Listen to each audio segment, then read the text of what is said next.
And now on Who's Views, it's time for the latest headlines with JT and the Whotastic panel.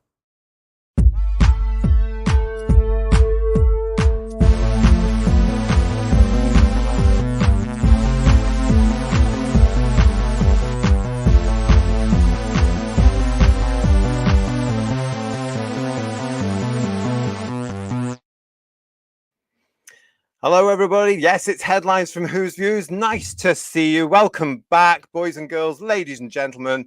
Well, what a week it has been when it comes to Doctor Who news. And we want Doctor Who views. As ever, we want all your opinions coming through. Nice to see you. Come on into the chat. We'll get round to you very shortly. We have an awful lot to get through tonight because have you heard? Your new Doctor Who queen has been speaking. And I don't mean Millie Gibson. Let's bring in now straight away. We've got Paul and we've got third Doctor Ian. Hello, hello, hello, hello. Hello, hello.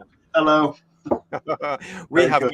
we have got so much to talk about tonight, gentlemen. We really, really have. So I'm going to get on quite quickly and straight into it, everybody in the chat. We will come to you, but hello to you all. But for those of you outside the UK, here's some groundbreaking front page making news. Sex is a biological fact, the NHS declares. Now, believe it or not, water is also wet. And this made the front page of the Telegraph this week. I cannot believe that we are living in a time and place where we have to state that sex is a biological fact on the front page of a newspaper, and that the NHS, the National Health Service of the United Kingdom, has to come out and say this. We are living in some sort of parallel universe now, aren't we, guys? We are. To say no shit Sherlock is an understatement, isn't it, to be fair? Yeah, I'm just thinking that the majority of the right-minding British public is just saying, tell me something we don't know. No, yes, it's really. But at least people are waking up to all this. This is what's going on now. But I just thought, for those, as I say, for those of you outside the UK, there you go. Spread it around. This is actually truth. This is news. This is just, absolute nonsense headline, but it has to be stated now, unfortunately. And good old Blighty is leading the way in bringing truth and common sense back. That's what I say. Oh, my goodness me. But it's about time. Let's hope. Let's hope we're getting somewhere with this. I'm not too sure. But let's get it. Yes, we've got a lot of you in the chat this evening. What do you make of that, everybody? It is particularly ridiculous, isn't it? What's this from Garbage? Garbage is saying to us, the NHS declare it, but will they stick with it? I think they're going to have to be quite honest. Hello, says Sam. Hello, Sam. And Lisa is back with us as well. Hi, JT, Paul, and Ian. We've got lots of you in the chat with us already, so thank you very much. Look at this one, says Divine. I had no idea about that. I'll have to share that headline around. Blue Worm is saying, I heard the other day there's no Santa Claus. What? What? What? I'm shocked about that one. And Simon L, nice to see you, Simon. Yes, finally people are speaking the truth in the papers. We have a long way to go, though, I can assure you, because that's just the tip of the iceberg, and it was just one. Lots more to come. Lots more. Can I check just in terms of history of newspapers? Is it actually true? It's a newspaper, let's be honest. It's a newspaper. It is a newspaper, yeah. And it's it was all there. But yes, I just thought that was a fun way. Can you imagine what was happening in Bad Wolf Studios this week when they saw that headline? Can you imagine if anybody was the steam must have been coming out the windows. I hear the words reshoot as we speak. They'd be forming a support group at the very least, wouldn't they? And yeah. Ordering emergency croissants. I think emergency croissants. I like that one, darling. Yes, exactly. Oh, brilliant. That's really quite funny. My handbag, I need pastry. It's a Victorian woodline, but there you go. Progressivism has gone too far, says Matt, the Silent Wee Music King. It certainly has. It certainly has over the last few years. And tell me news, not history, says Peter James. Well, look, there was an awful lot going on this week here in the UK. And we have an awful lot to go through when it comes to headlines. So just to let you know right now at the top of the show, not only are we going to be here tonight for you, but we're going to be coming back tomorrow, Monday night as well, for part 2, an immediate part 2 for headlines, because there is an awful lot to go through.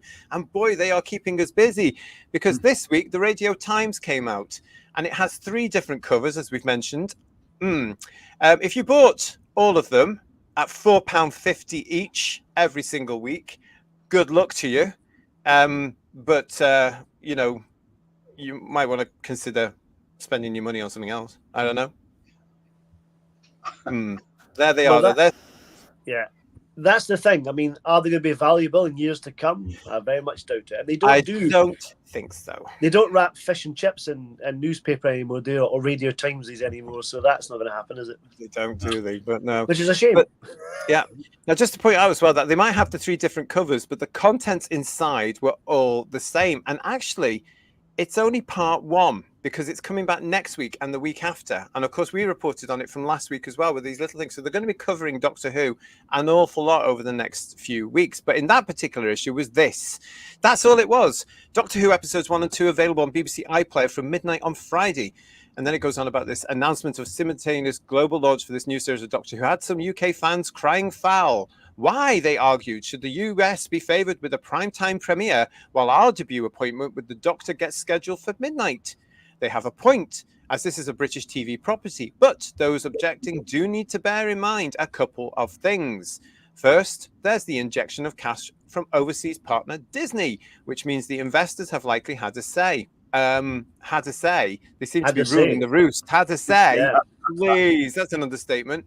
And second, if Ncuti Gatwa's Time Lord is to succeed, he needs to be thought of in the same way as Star Wars and Marvel, not as some idiosyncratic oddball with a smaller following. Not that any of this dilutes the strangeness that makes Doctor Who so special or results in the episodes being any less of a talking point. In fact, my advice would be to think of this opening double bill more as a big entertainment event that you want to be first in line to see. Just spare a thought for parents with kids now pleading to stay up through the night because they don't have school the next day. David Brown, I think you've told us more that we than he wanted to, because we now know who's in control and pulling all the strings here. And we also now know that no longer is Doctor Who going to be perceived as a family drama on BBC One. The bigger picture now, of course, is global domination to make these people richer than they already are. So don't tell me Disney's in charge, are they? That comes as a great surprise to me. Yes. Who'd have thought that? I mean, yeah, who'd have thought that, yeah. He mentions strangeness, doesn't he?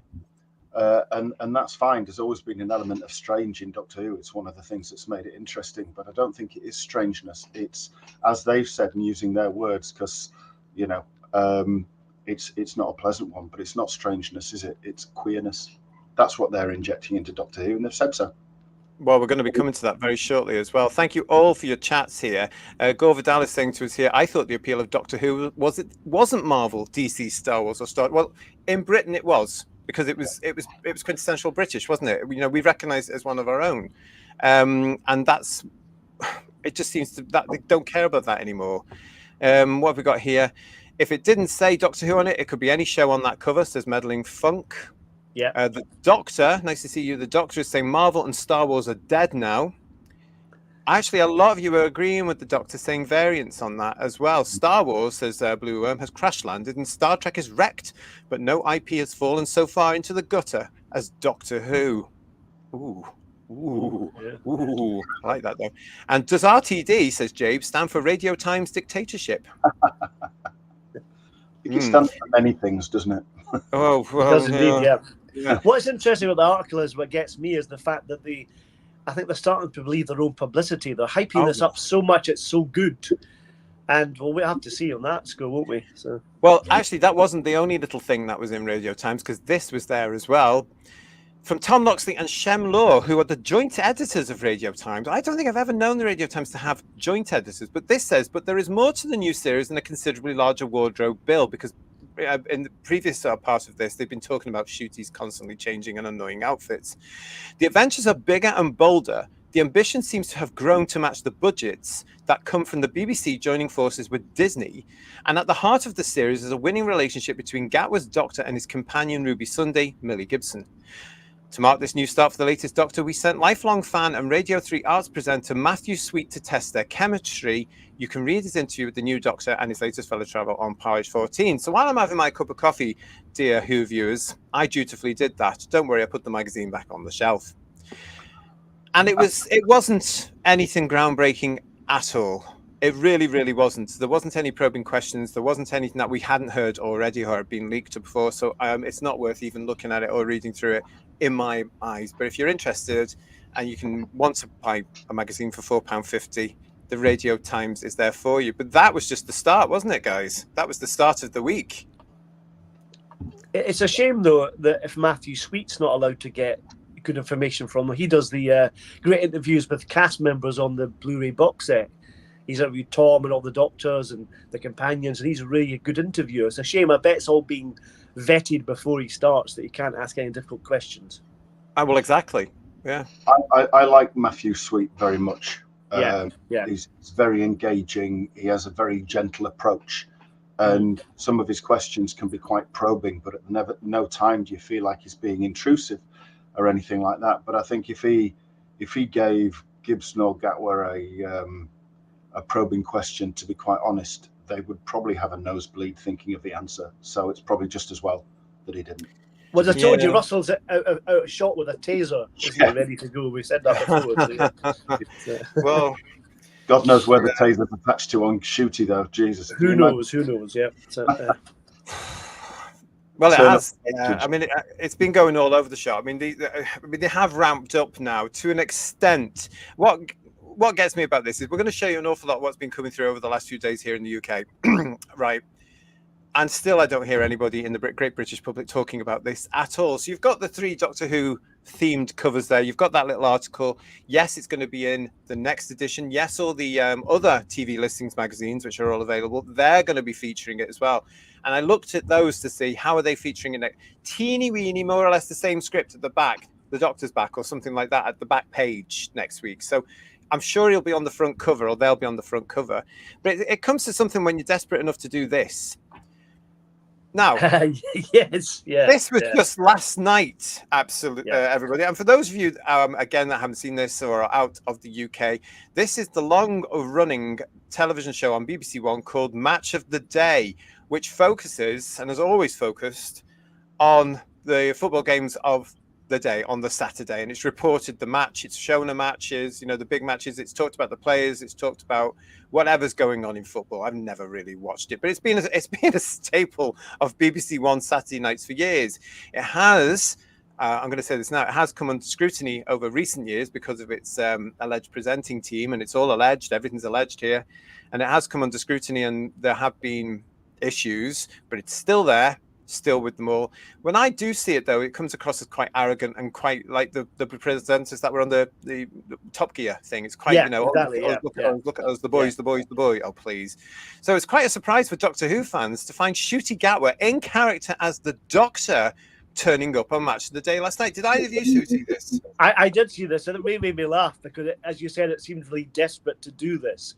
But what really made me laugh is the fact that Gary Lineker has been cybernized, which is the BBC had to do that at some point to shut him up, didn't they? So, well, I mean, Gary Lineker claims to be African anyway, doesn't he? Allegedly, he has come out and said not those kind of roots because obviously he wants to jump onto any kind of particular train that he can do. But I watched Match of the Day, obviously, when Leeds were in the Premier League, which they aren't now, and as they head into the playoffs, they probably won't be next season either. But I do find the presenting team pompous, arrogant gits, to be quite honest. And when Lineker was suspended for making various inappropriate comments on his social media, yes, right. They all threatened to walk out in support of him. So they're all the same. They're all in the same bracket as far as I'm concerned. I don't like them at all. But they do just focus on the Premier League, so they're arrogant anyway, pompous anyway. They favour the big teams anyway. But Gatwa being on there, they've never done that before. I think the BBC's frightened. I think they're trying to shoehorn it into anything just to widen the awareness that it's coming back, because I think they have that underlying feeling that it's going to die on its arse. It's like when Jodie was announced on during the tennis. That was always very desperate, I thought, as well. Yeah. Trying to announce a new doctor in the middle of the tennis. They did the same thing. Well, there were reasons for that, weren't there? We now know it was political. Yeah, the tennis was getting huge ratings. Yeah. Doctor Who at that point was a little bit down, but not as down as it went. And also because we now know, this is going to make big news because this is the first female Doctor Who, and it's going to make big news. And that's why they did it, wasn't it? To try and capture this brand new audience that could have been in that. And all that happened was that people went, and we're not impressed at all. Now, this football thing, let's explain, because what was he doing? What was he doing on there? Looking out of place a little bit, to be honest. I know the Doctor likes football. If you look at the 11th Doctor, we had a bit of that in closing time, but he seemed a bit out of his depth. I know the Doctor, he's playing the Doctor, he's not playing Ncuti, but I can't imagine Ncuti being a football fan myself, to be honest. But no. I mean, Matt Smith was on the youth books of, was it Leicester City? I think so, And injury forced him out, which was a shame for him, obviously, but serendipitous because he went into acting, which was obviously great. But I can't, if somebody volleyed a shot at Gatwa, I'd imagine a very high-pitched, effeminate scream and running in the opposite direction, to be quite honest. I can't imagine. But the whole thing was a skit, though, wasn't it? It was the Doctor, not Ncuti, it was the Doctor talking about something to do with past matches or something, is that right? Well, kind of current match, because it was in the future, wasn't it? Because they talked about the goalkeeper saving a goal when how he can do that. He's got cybernetic arms or something like that. So it was a bit of it was match of the day through the years, wasn't it? Because he had little clips of the TARDIS traveling in time. I didn't really watch it. Okay, well you should, and it's not very good, but yeah. But then the story part of it is a futuristic match of the day with cybernetic arms and all that kind of stuff. So it's all But again, it was part of their trying to promote, and I was just thinking, of all the fellas that are going to be watching Match of the Day, which is broadcast, is it still around about 10:30 in the evening or something like that? Of all the guys that are going to be watching that, are any of them really going to be interested in Doctor Who? Yeah. Half of them are going to be pissed anyway. Yeah. So why would they bothering to do that? I mean, I don't know. It just seems very, very odd thing to do. But that was the other thing that they were doing for promotion this week. Let's have a look at what's in the chat. Simon Ellis saying to us, Govardale and JT, when the Disney deal was signed, RTD did mention he wanted to take the show into the realms of Marvel. And now we have the Whoniverse franchise. He did. He really did. But he was ahead of the game in a sense, really, wasn't he there? Because back, of course, in 2005, 2006, he set up Doctor Who, he set up Torchwood, he set up the Sarah Jane Adventures, and then it all went to pear-shaped when he left, didn't he? But is it the same? Doctor Who isn't really the same in my eyes. Limekins is hello to you. The whole point of Doctor Who is it doesn't need huge budgets, just great stories and actors. They seem to be missing that point these days, don't they? Yeah. They don't seem to understand that again.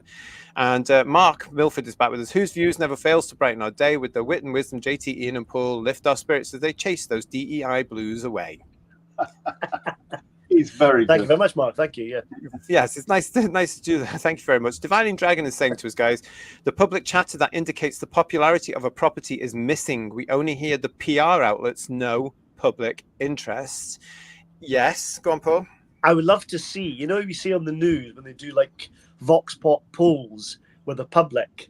I'd love to get them to ask a few questions about who's the next Doctor. Are you interested? Would you watch? A bit like when they do that with people who are going to vote for and that kind of stuff. I'd be interested to see what the reaction would be. So what? Doctor what? What is this? It's bound to be another question on Pointless, isn't it? Kind of, yeah, probably, yeah. Let's have, Lisa is also saying to us here that I asked the people in my town if they will watch on Friday, and all of them said either is it still on the air or what's Doctor Who meaning? Doctor Who in Canada is dead. It's very much a very similar thing here, I feel, here in the UK. Where people just aren't sure or no one really cares.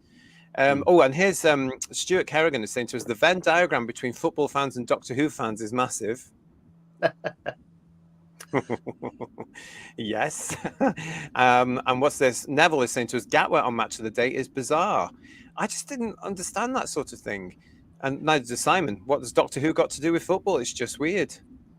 I have to say that I quite like the closing time.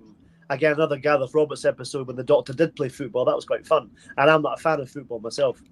JWC reviews, it was just to maximise the audience, though. What audience? They don't know who the audience is. You know, that's the problem. They can't decide, can they? So.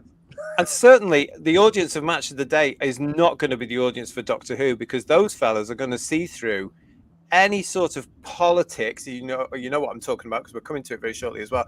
They're going to see through that nonsense and just go straight away. Not with Match of the Day, but with football in general, Premier League, Championship, or lower leagues, you have, although it is reduced now, you have the taking of the knee. Okay, let's just also take ourselves to a pressure group. You go and take a corner, and there's a good chance that the corner flags have got rainbows on them. Oh. And there's a good chance that some footballers are having rainbow laces and things like that. And there is a rainbow laces campaign. Oh, I know, from Stonewall. I know, yeah.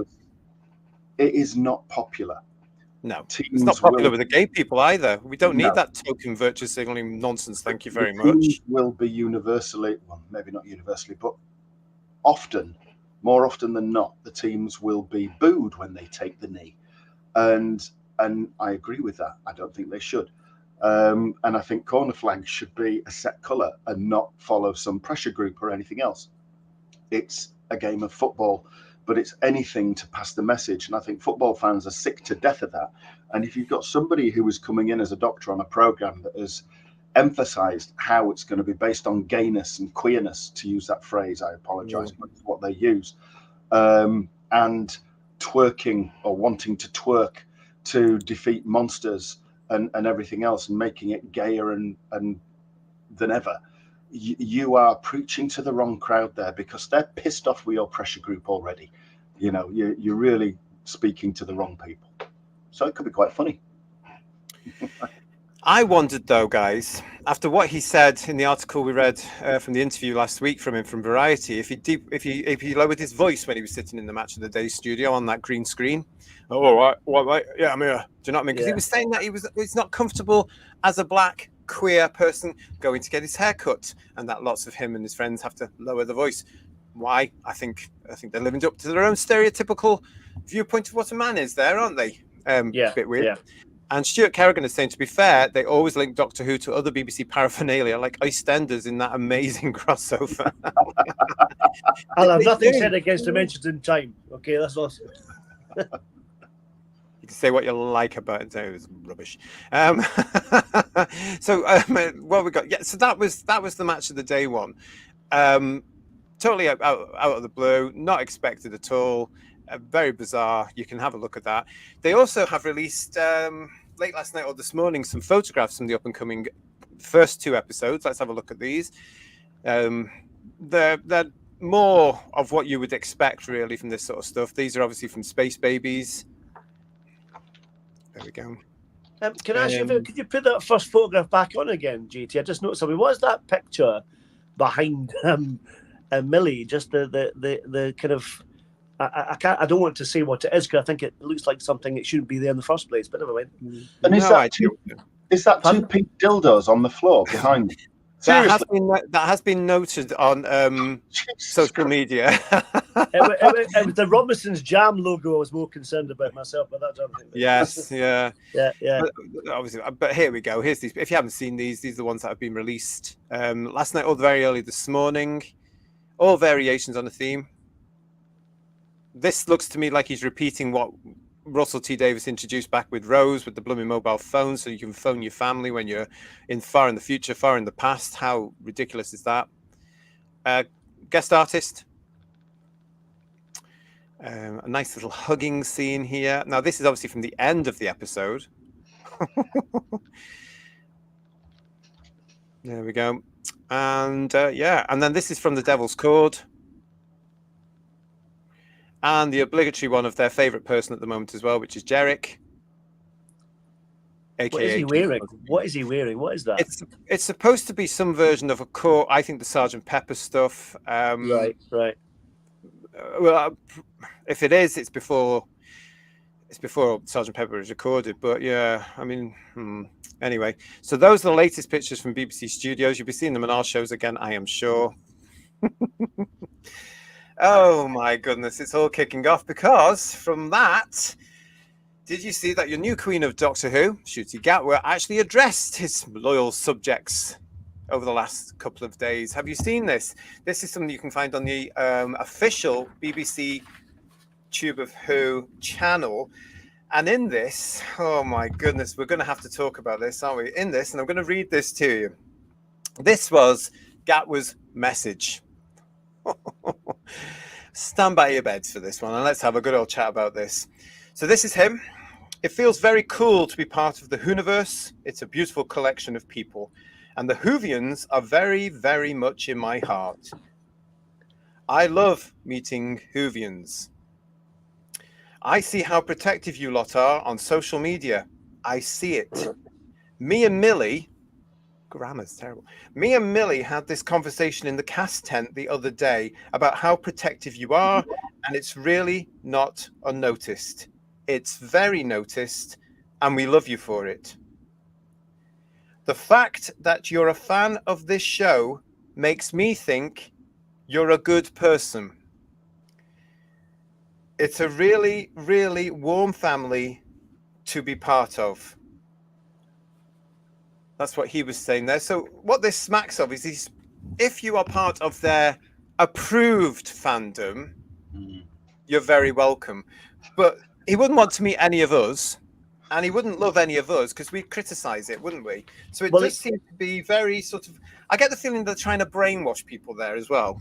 I think that I also feel, as I said this earlier to you when I was speaking to you before we came online, that I think they're trying to... I think they feel a little bit... Well, he might feel a bit guilty for some of his output in the articles he's been giving, information he's been giving about all the stuff he's been saying, on the negative stuff he's been saying about fans and all that kind of stuff. So it's almost like he's been told off, I feel, that, and he's reading it. You read it there more convincing than he delivered it, which is quite interesting, because I think he couldn't look at the audience. So he's down like this. He's not looking at the camera. He can't look at us straight in the eye because he feels like he's just making this stuff up, isn't he? Yeah. If you like this show, you're a good person. But if you don't like it, you're a racist, you're a nist, you're a phobe, you're a bad person. Basically. Well, what he said there, the fact this is what really, out of all that, this is what was really highlighted for me. The fact that you're a fan of this show makes me think you're a good person. So let's deal with what's in the show, what they're preaching here. They're preaching about all the trans issues. They're preaching about all the stuff that all the extreme left wing stuff that they like, all that stuff there. There's more to come of it. We've seen it, and it's going to get worse and worse and worse.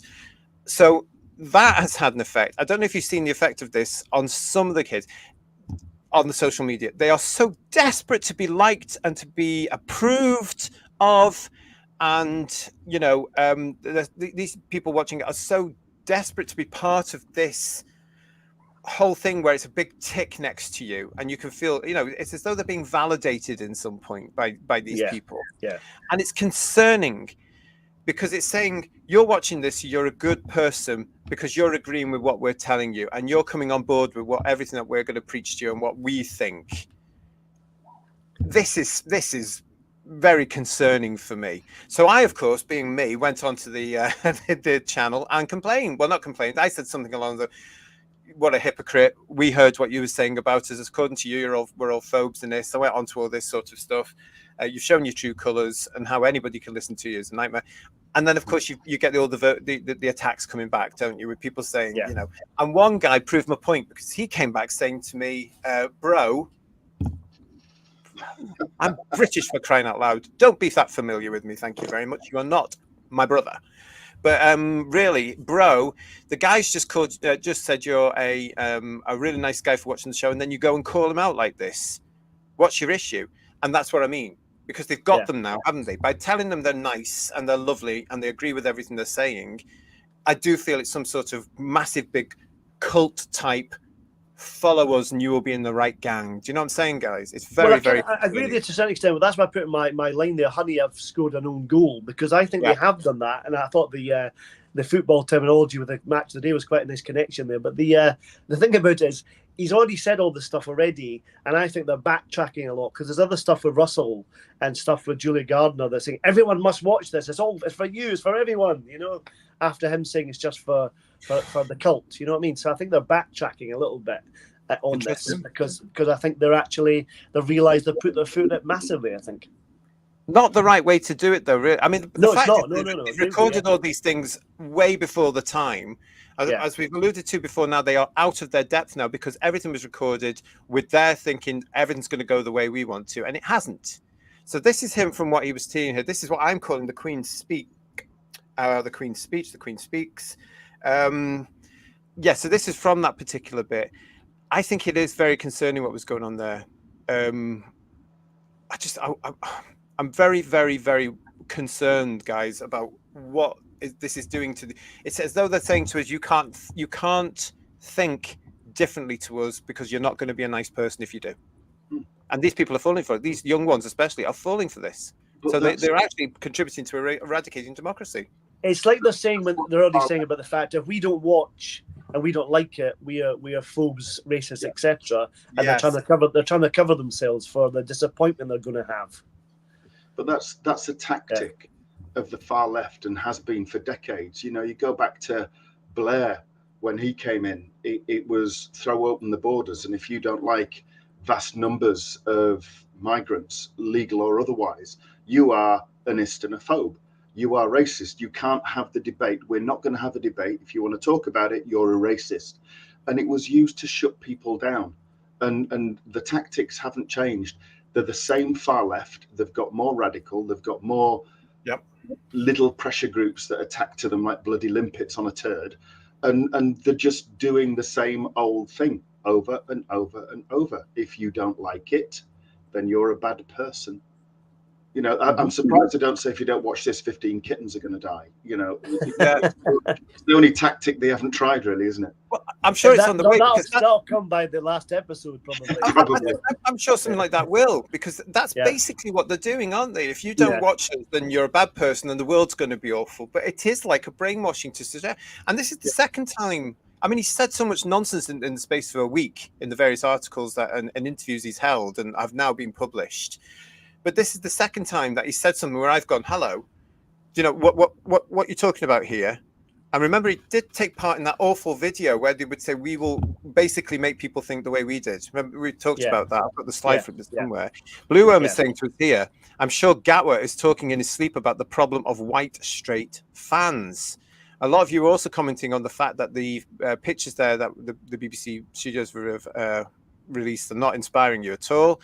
JWC Reviews, I suspect he's lying. Do you get that feeling? Do you get the feeling you might have been reading from something? And Divining Dragon is saying, my ears, they are burning. Make it stop. Yeah, I heard it. It's painful.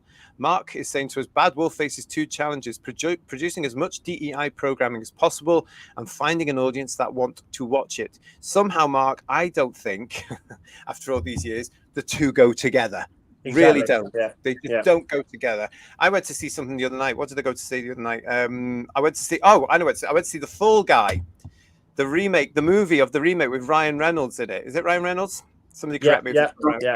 Again, I get mixed up with the one that's got the football team because they look very similar in my eyes. Ryan Reynolds is Deadpool. Right. So it's Ryan Gosling. Ryan Gosling, that's right, Ryan Gosling, who knew Ncuti from Barbie, apparently. Anyway, he's done this Fall Guy film, right? And it's the first piece of entertainment I've enjoyed in years because there was nothing in it that was going to get me wound up. There was none of this DI. They actually took the piss out of it with a few lines. You know, they got it all that because they were aware of what's going on in Hollywood. But I came out of it thinking that was a really good film. It reminded me of the thing that Lee Majors did back in the 70s, 80s. It must have been the 80s. I quite like to go and see it again. And that hasn't happened to me in years. But there was a film that sort of thought, right, if we get rid of this element, the audience might come. So if you haven't seen it and you want a bit of a laugh and you want a bit of an entertainment, go and see that particular film. There you go. And I heard a certain person makes a cameo. I won't say anything about it, but yeah. Well, yeah, true.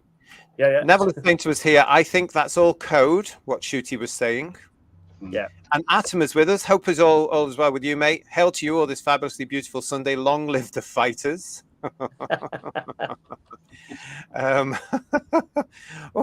Paul's saying to us here, all I can say is thank goodness for Star Trek. The boys fall out.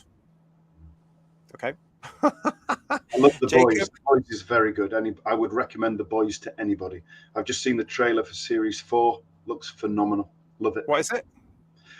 It's basically it's a world where there are genetically engineered superheroes.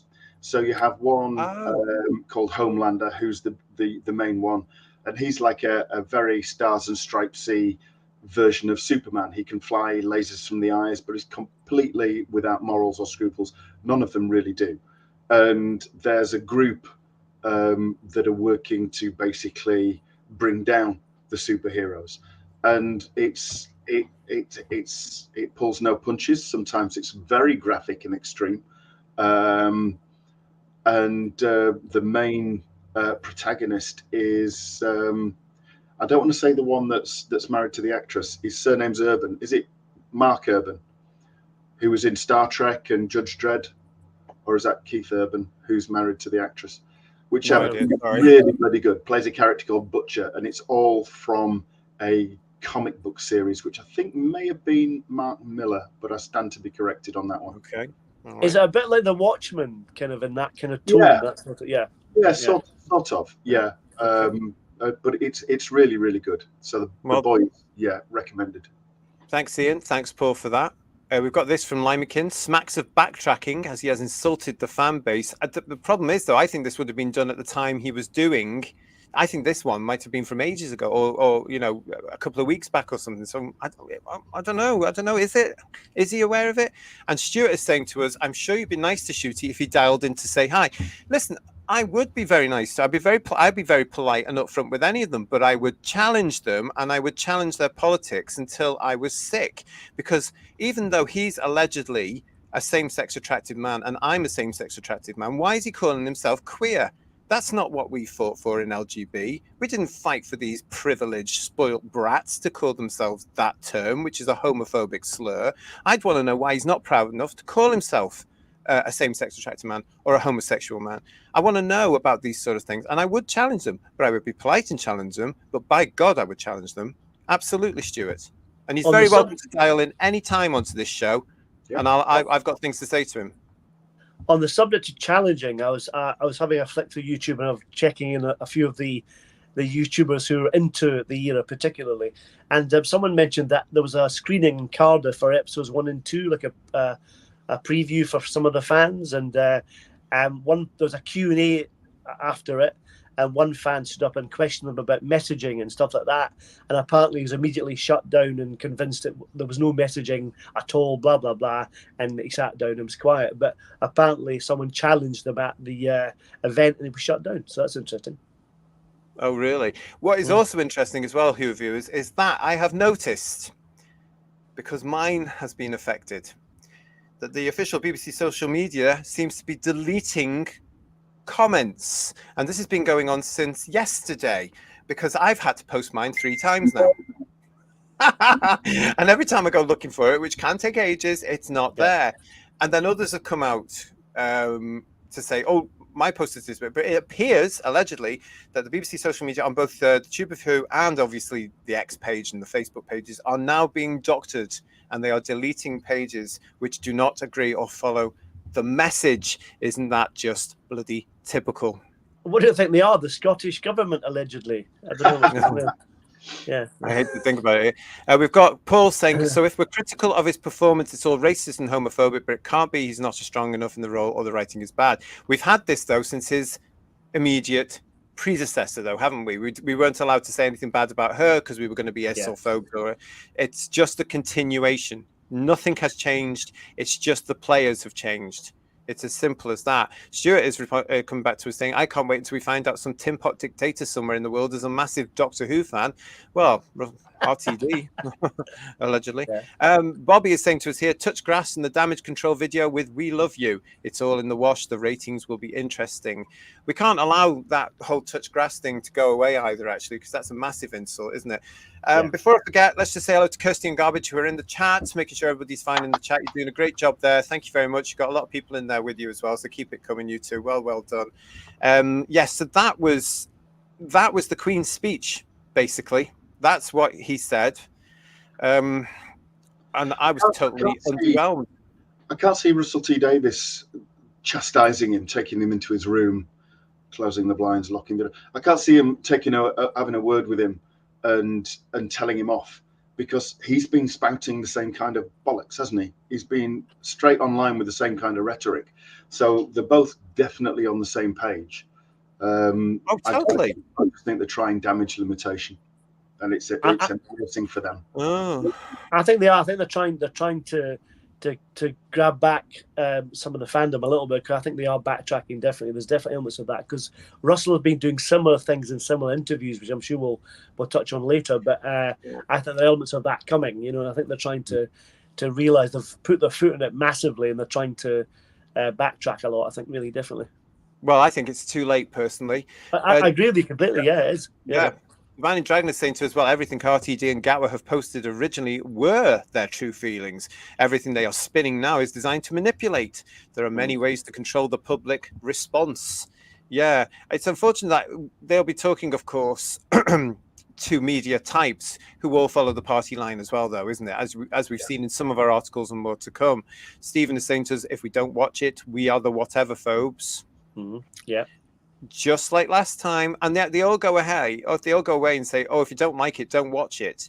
And then what happens is people don't watch it, like in the last era, and then you get criticized for that as well. Oh, you're not a proper fan for supporting the show. I'd rather see bad Doctor Who than no Doctor Who. Would you really? Have a little think about that. Have a little think about how much damage is being done with bad Doctor Who. No, the simple solution is, whether you like it or not, kids, rest it, like we did.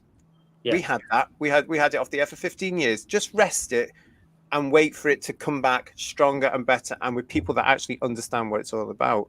What's this from Stuart? Being charitable, he could just be saying, if you like any part of Doctor Who, you have taste, to be fair. I'm going to agree to disagree with you. Yeah. The fact that you're a fan of this show makes me think you're a good person. No, I think there's more hidden meaning into that, and I can see the meaning. The meaning is you like what we're preaching to you. You like what we're pushing into these stories.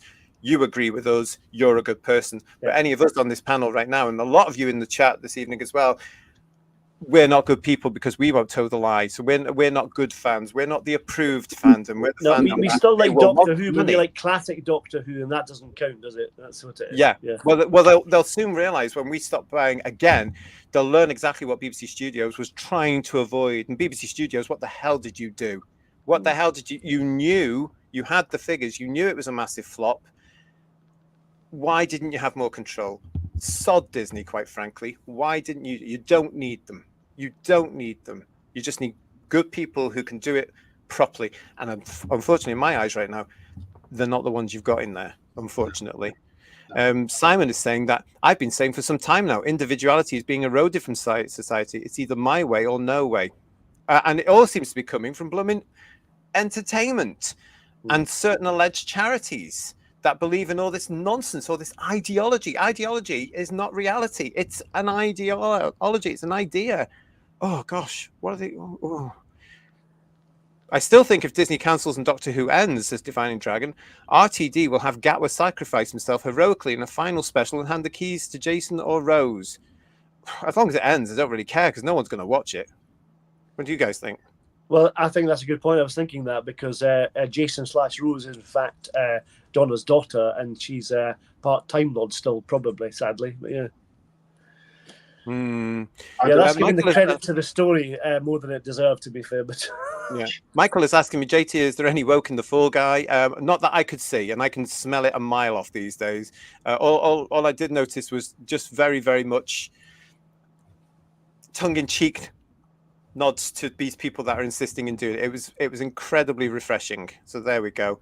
What else we got here from you guys in there? Oh gosh, look at all these people in the chat. Thank you so much for everybody putting in this. Here, Paul is also saying, yes, the BBC took down my remark about RTD, which is just typical. A lot of it going on right now. And Douglas Smith is saying to us, I noticed that Ncuti and Millie have only been going on interviews with BBC channels and Disney channels like ABC. They're too scared to take real questions and take criticism. So it begs the question, why are they taking them down? So what are they worried about? Are we not allowed to make a comment? No. You're allowed to make the wrong comment. Yeah. You know, you have to toe the party line if comments don't. But I mean, that just makes it even worse, doesn't it? It's they're aligning themselves to an election in Russia, really, aren't they? You're allowed to vote as long as you vote for the right candidate, and to help you, there'll only be one. And it's just you give the right answer, or your comment will be deleted. Exactly. And the freedom of speech issue. I mean, this is ridiculous. They were doing this in the Chibnall era, weren't they? You know, oh no, you're not allowed to do that. We're not allowed to have that. We're not allowed to. It's got to be all positive. But stay with us though, because we're coming to this very shortly. And Neville is asking to us, can anyone honestly see Gatwa doing conventions in the future? Yes, because there's money in it, but it'll be controlled like the Whitaker ones are. And only the minorities of approved fans will get in to see him, because people like us, even though I would go to see him, I wouldn't pay to see him, and I certainly wouldn't pay for a scribble, not a chance. But I would want to say, now listen, we need to have a chat, and they'll probably be hauled away by guards. You know what I mean? But yeah, I would. Yeah, I think it will be controlled, Neville, definitely, like it is for Whitaker. I was going to say you're right about them being protective of Jodie's era coming out of this, because when they did the 60th anniversary survey of the best episodes, they decided to do it by doctor rather than collectively the entire show. That's right. And then, so they did it in a way that spared them blushes, shall we say? So. Yeah. I can see why they did that as well, to be honest, because hers would have been all at the bottom. Yeah. And then Colin and Bill Hartnell's. Yeah. Traditionally, you know, because their runs, well, Colin's run was pitifully short, as we all know, and then Bill Hartnell isn't really appreciated, is he? The BBC taking down people's comments is manipulation of people's honest concerns and opinions, and is completely wrong. Now, this is where we get back to this whole thing that I was going to talk about here, actually, Stephen, because we've got to remember that the BBC is funded by the licence fee payer, the taxpayer of the United Kingdom. Apparently, though, however, a lot of their social media isn't. Now, if you look at the Doctor Who social media, it's now outsourced to a private company. And that's how, guys, I reckon they are now getting around this duty of being able to say we should be honouring all opinions from people that fund us. Because look what they did for us. I'm still waiting for a response from Bad Wolf to the email I sent him on the 15th of February concerning Mr. Russell T. Davies's Instagram posts and what he was crying for then. We're still waiting for that. But, of course, they don't have to get back in touch with me because they're a private business. They're only making a show from an order from BBC One. How times have changed. And not for the better, I don't think. Really, really don't think so. Limekins, thank you for your comments. Stonewall is increasingly being dropped by companies and organizations as a result of their pivot towards favoring the TQI agenda. Yeah, that's what I say. I am absolutely delighted that a lot of businesses are now seeing sense and realizing that Stonewall no longer speaks for LGB people, but just the TQ cult. That's all it's about. So yes, they are being dropped. They're losing money weekly. And if you are in a business and you are still paying money to Stonewall, knock it off. Go and have a look at what they're saying and what they're doing and how it does affect LGBT people. And to an extent, it also affects heterosexual people as well, especially women. Go and have a look at that. Thank you for all your comments again. Lots of you in the chat. Nice to see you all. Mark is saying to us, Doctor Who now has two distinct cultures, one focused on the show's stories, characters, and another on the production and agenda, the latter receiving most of the media coverage. Do you remember when this thing, guys, would just get a little trailer or something like that, or maybe some press coverage, and all the backstage staff stayed backstage? Yeah. Now they're part of the celebrity culture, aren't they? And it's no wonder that they're all going completely egotistical, maniac. No one can stop me now, isn't it? Yeah. Absolutely. Power goes to the head. I mean, it was always, I mean, JNT did it to a certain extent, didn't he? He made sure he was always in the picture, pointing towards whoever was stood there. And that was cunning on him because he was putting producer front and center. And I think it was with JNT that a lot of Doctor Who fans started getting a bit more of an idea of what was going on behind the scenes, the books that he brought out as well as a result of that. But on the whole, I think even JNT would say, no, this is too much. You should be behind the camera and out of the story shouldn't be about you. The narrative shouldn't be about you. It should be about the stories and what's going on in them. And it's just completely skewed, I think. Yeah, absolutely. Yeah, and Douglas Smith, to be fair, Doctor Who is funded by Disney and the Welsh government. I personally doubt the TV license pays for anything to do with Doctor Who. Apparently, this is the thing. We haven't got to the bottom of this yet, and I have asked and tried to do this, but they just won't release the details yet. But I've heard that some of the license fee does still go into Doctor Who, and I'm not sure if that's because BBC One put it to BBC Studios, another private company. One day I'm hoping we'll find out and we can put that through. But from what I've heard, there is an element of that. It'll be the catering budget. That'll be all. Yeah. But we also have to know that as well, that BBC One do order Doctor Who. And this is what RTD said a few weeks ago, wasn't it? If BBC One stop ordering Doctor Who, he thinks he's now got the show in a position where Bad Wolf, BBC Studios and Disney can still get it out to people and continue to make it, because he's actually preparing for the fall of the BBC, as he said. He's now expecting it, even though he's been going on about how it can't, etc., etc., etc. But he's now come to the conclusion, obviously, that at some point it's going to. But Doctor Who's not going to be hit by it. Again, I'm a bit wary of the fact that it's been given to complete egotistical maniacs who are part of a cult, to be honest. And that leads us to this, in a sense. This is our next story tonight, everybody. And this is RTD defending the controversial UK midnight scheduling of Series 14, saying the kids should stay up. Are you ready for this one? Let's see what you make of this. Back in March, it was announced that Series 14 of Doctor Who would premiere at midnight in the UK on iPlayer. Meanwhile, in the US, the show would air a much more convenient evening slot on Disney+. This massive scheduling shake-up prompted complaints from some fans, according to Doctor Who TV. Some fans? I think there was an awful lot of British fans on the old X platform that weren't happy. Some fans? Never mind, here we go. In the latest issue of Doctor Who magazine, according to Doctor Who TV, Russell T Davies defends the change in a lengthy column. You're not having to change your habits to fit the show is changing to fit you by screening at midnight.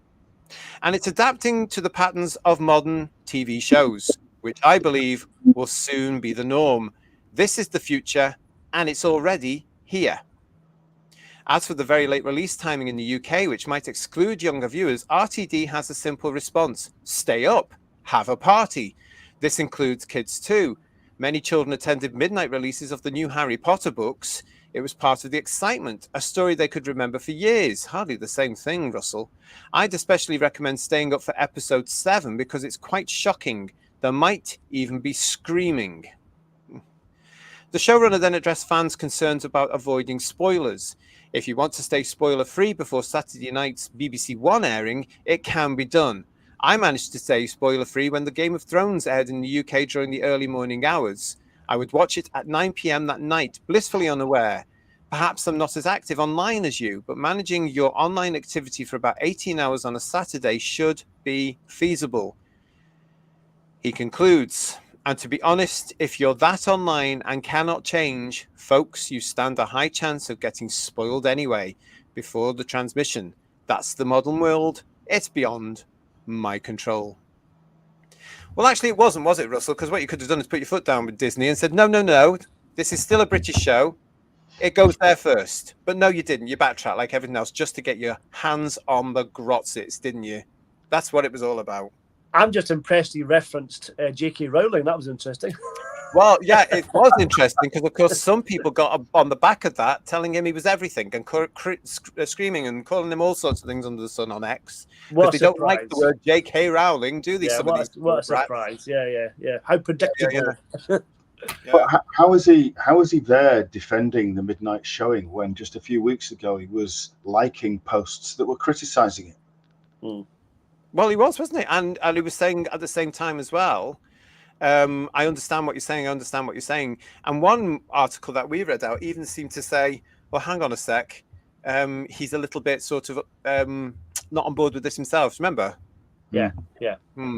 What I don't understand from that article, it suggests that once they come out at midnight, you can only watch them for 2 hours, then they're off again, and you have to watch it at 7 o'clock or whatever it is.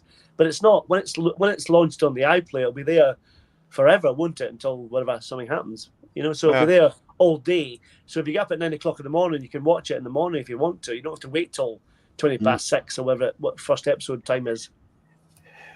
whatever we say about this, it is a cultural shift in the United Kingdom. Yeah. BBC One is the traditional home of Doctor Who. No longer. They've moved it to BBC iPlayer. Again, I reckon this is part of them getting ready for the license fee not coming along in the next 3 years and not being renewed. And then they've got another 5 to 10 years of that only.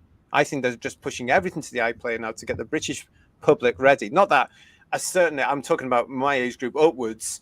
We're not going to be there anyway for them. Let's face it, when all this gets sorted and they get themselves out, it's going to be the kids who just suddenly won't care. Stephen is saying to us here, Ian, Harry Potter was good. Now, I remember when these books were released at midnight and they did go and the kids would go dressed up and they were excited. They were, and it was an event in the local bookshops and the bigger bookshops around the cities and the towns. It was. And it was a lovely party. This isn't the same thing. They're not going to come to you this way, Russell, the same way as they queued up for those brilliant books. Not a chance. But the brilliant books aside, that there's no kids watching it at the moment. That's the problem. So, Yeah. I mean, queuing at midnight's nothing new for Doctor Who fans. They did it with the McGann movie when it got released, didn't they? Yeah. But it's not with kids, though, Ian. I mean, we were not with kids. Not with kids. I mean, there was no children alive at that point that would remembered Doctor Who when it was last on. Anyway, yeah. It's very irresponsible that parents who sometimes struggle enough to get their kids to bed on time, and been through those years, it's traumatic, and persuading them to stay up, it's just another angle of trying to influence other people's children, and that's generally not very well received by the parents. He won't be thanked for that. Not that they'd probably want to watch it anyway, because they'd have to be in that demographic they're aiming for, that mythical one. Yeah. Stuart's saying to us here, this deal's getting worse all the time. It's now very clear, Stuart, that even though RTD and others were saying a year ago, they are pulling this. It's very clear that Disney are pulling the strings here, and this is the thing, isn't it? This is how they do it. I've heard adverts this week for other shows on Disney Plus that they're pushing, American shows that they're pushing on Disney Plus UK, where they're saying, "Oh, this is now here and this is now here," and they're awful tacky adverts. They're very false. But you get the first 2 episodes all the time. It's their pattern. It's not a BBC one. And it also pushed the BBC into doing something it wouldn't necessarily do for the first time. I think these people are all this for money. All this for money. When they had it set, why couldn't they have just done what they were doing before and had it with a slightly increased BBC budget? I'm sure it would have been from studios. Bad Wolf would have put something in it. And they were looking at all that. And that the setup for distribution, wasn't that already working? Wasn't that fine? Hadn't people worked so hard over the last 60 years to make sure that was all fine and dandy? Or as I say, open up the iPlayer to people that are already using it outside the UK. Yeah. The model was fine. It probably needed tweaking, but the model was fine, and there was no problem with it. And it is just chasing the money. That's really all it is, isn't it? Yeah. Because they seem to think that Doctor Who's going to look better with all this money. That also reminds me, when I went to see the Fall Guy the other day at the picture, I was... they put on the advert for Doctor Who on the screen. All right, yeah. Right, and it was the trailer that you'll see on YouTube and stuff like that. And I was just like, I was actually quite embarrassed because it opens with that, "Show me the love," and my mate that I was with went, "What the hell?" And I went, I know. I was totally embarrassed. Did it look any good, that little trailer on the screen? Just looked like a TV trailer on the screen. Yeah, that's it. I mean, as you said, Ian, before, the visuals might look quite good, but that's probably going to be it, so... Yeah. If they're hoping to get this into the cinemas, it's not going to happen because not enough of us are going to support this. Yeah. It's appealing. If anything, it's appealing to a vacuous audience that can get turned on by visuals and not need a story because they lack it up here to follow a story. So they don't want a story. They just want something that's flashy and that sends a message so they can go, "Oh, look, he's like me," or "He's saying I'm fantastic because I have 76 pronouns and change gender with the weather," which apparently is a thing now, seasons or whatever. So, what can you say, really? It is getting rather. I mean, some of you are saying in the chat, it's getting tiring now, isn't it? Because we've had years of this now. It's not just this reiteration. We had the one that was before it as well, which alienated the majority of the fan base and didn't bring a new one in to replace us. This one's doing the same. And I've been saying to the guys as well, a week today, of course, we're going to be starting our reviews with our new series of Who's Views reviews, looking at this thing with space babies. I really don't want to do it. I really don't. It's not interested me at all. I've been saying to these guys, do we have to do this? I really don't want to watch this nonsense because it just looks like the sort of television I wouldn't want to sit down and watch. And I've got to sit through 2 hours of it on Saturday night just for you guys. Well, I think it's mercifully an hour and a half. Worth a like and a subscribe, surely, Paul, isn't it? Midnight dropping, says Jacob RM, definitely does take away the collective community feeling of the show. I'd agree with that. Yeah, I understand the move, but Who was one of the last dramas to stick to linear broadcasting. It's so sad to see it go. And it's because the entertainment industry, as we saw in that quote from Russell, are insistent that we watch television differently now. No, we don't. If the right thing is on there, I've been saying this for years, if you put on the right thing, if you give us something that was worth watching, like Mr. Bates versus the Post Office, people don't go online. They sit down on the night to watch it. You're all deluded in that industry. And that's what they did in 2005, is they're desperate to get that family audience back to sit down and have event TV.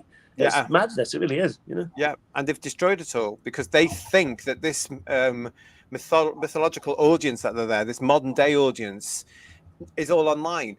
No, we're not. No, we're not. We're not all online. Certainly, all the 60-plus-year-olds, some of whom would have remembered Doctor Who from their childhood, may have sat down to watch this. And then, if it had been any good, told people about it. But missing the point. It really frustrates me. WFM is saying attacking the fans was a big mistake. Look what happened to Star Wars. I'm not interested in identity politics. I'm not racist or homophobic either. I've always seen the Doctor as sexist. Well, he is. The Doctor is an alien. He's a Gallifreyan. He's a Time Lord. He doesn't have human attributes. He is. And if you look at the original 26 years of proper Who, it's all there. But now that doesn't matter because now they've got their hands in it, don't they? And they've had to adapt it to this mythical modern audience. So therefore, he has to have a sexual side to him. He has to have the human traits to him. It's not Doctor Who, and he's not the Doctor. It's as simple as that. It all started with the Chibnall era, and it's gone on and on and on in my eyes. Let me know what you think about that. Yes, and he's continuing that. I don't want to see him romantically involved with female or males. Well, that's not the Doctor, is it? Bedweir is here. Hi, Bedweir. Midnight releases of Harry Potter were a rare occurrence. Doctor Who is on for 7 consecutive weeks. Massive difference. And also Doctor Who, well, Harry Potter was popular, let's face it. Honestly, Doctor Who isn't that popular now. Yeah, okay, so we've got all that. So thank you very much for all these chats. Keep them coming. You're all very, very busy. Oh, the future of Doctor Who, says Neville, is sent directly to your phone in 5 minutes, and I'm only half joking.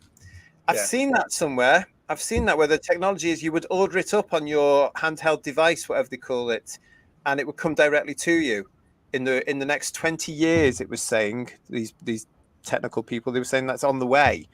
Again, entertainment will try and make money out of all that. Rose, hello, Rose. It's nice to see you. Only one thing, RTD, is being Big Brother. Do the BBC want does to watch or not to watch it? I just don't know what to do anymore.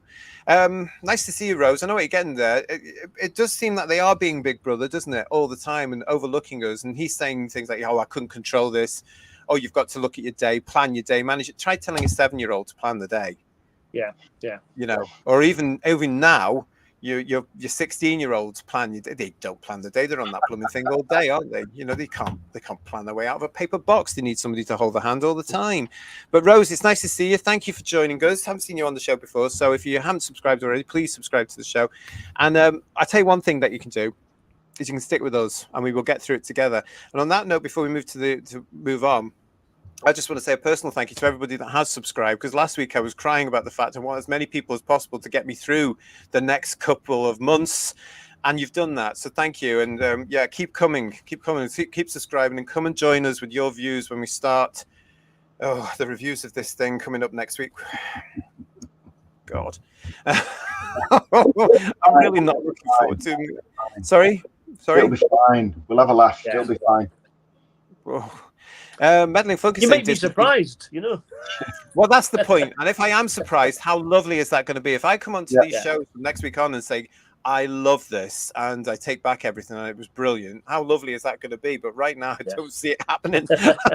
Disney seems to be pushing the Beatles Let It Be film more than Doctor Who all this week, says Meddling Funk. Do they? Yeah. That's probably because they've got a bigger audience. And they can use the music as well. Yeah, well, yeah, it's all in there, isn't it? Yeah. Across the board, says Limekins, entertainment should be entertaining and nothing to do with any type of propaganda, identity politics, or agenda.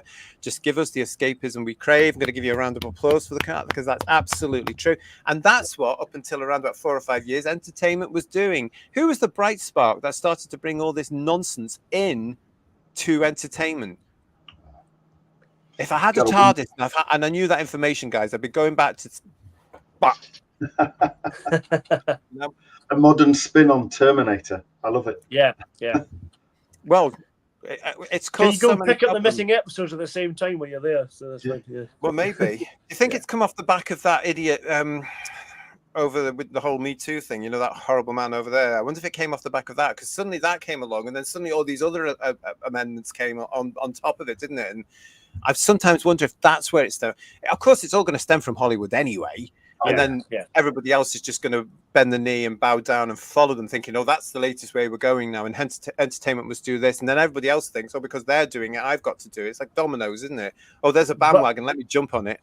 Your description of the Fall Guy sounds like it might be moving round slightly. So fingers crossed. Well, there's been a few like that, hasn't there? Yeah. There's been that one. Yeah. There's been the 2 Dune films. Really. There's been a couple like that.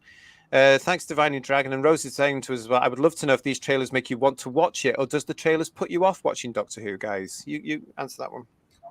It's really weird. I've watched them a couple of times, and I've seen a couple of new ones today, little snippets. Some of it is interesting, I think, but mainly visually it looks quite good. I saw the dinosaur bit again today. There's a bit with these kind of insecty, caterpillar type things. Looks quite good.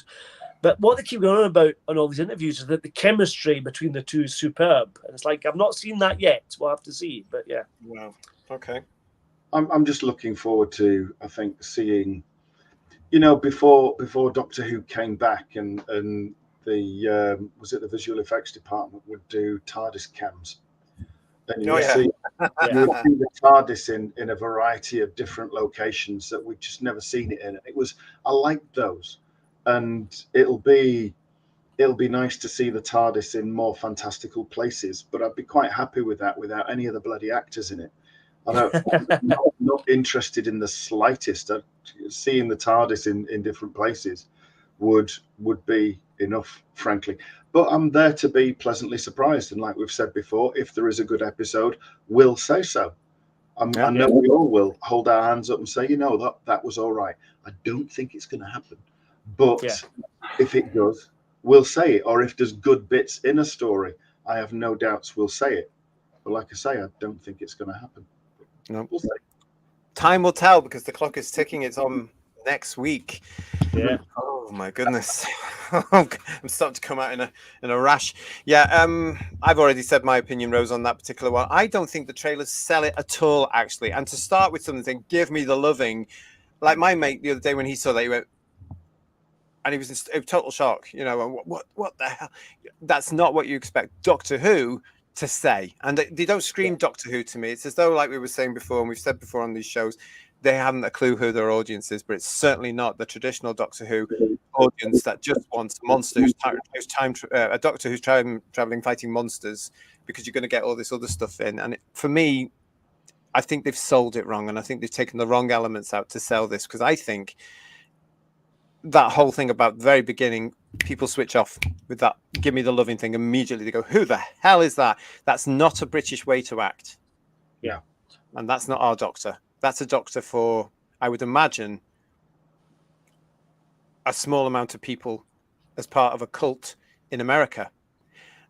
Speaking of which, our next headline, did you see this? Doctor Who is an open door. Russell T. Davies on LGBTQ plus representation. So this is from theradiotimes.com. Now, if you aren't aware, there have been some elements of LGBTQ representation coming into Doctor Who. At this point, again, I want to stress from my point of view that Q is nothing to do with LGB and is a homophobic slur. I've said it before. I'm going to continue to say it. LGBT without the LGB without the TQ. Sorry, that's the hashtag. But we've had these pictures. He's been doing the rounds in interviews with various LGBTQ plus magazines like Attitude, which was once a magazine for LGB people, and it's now been taken over by the TQI cult.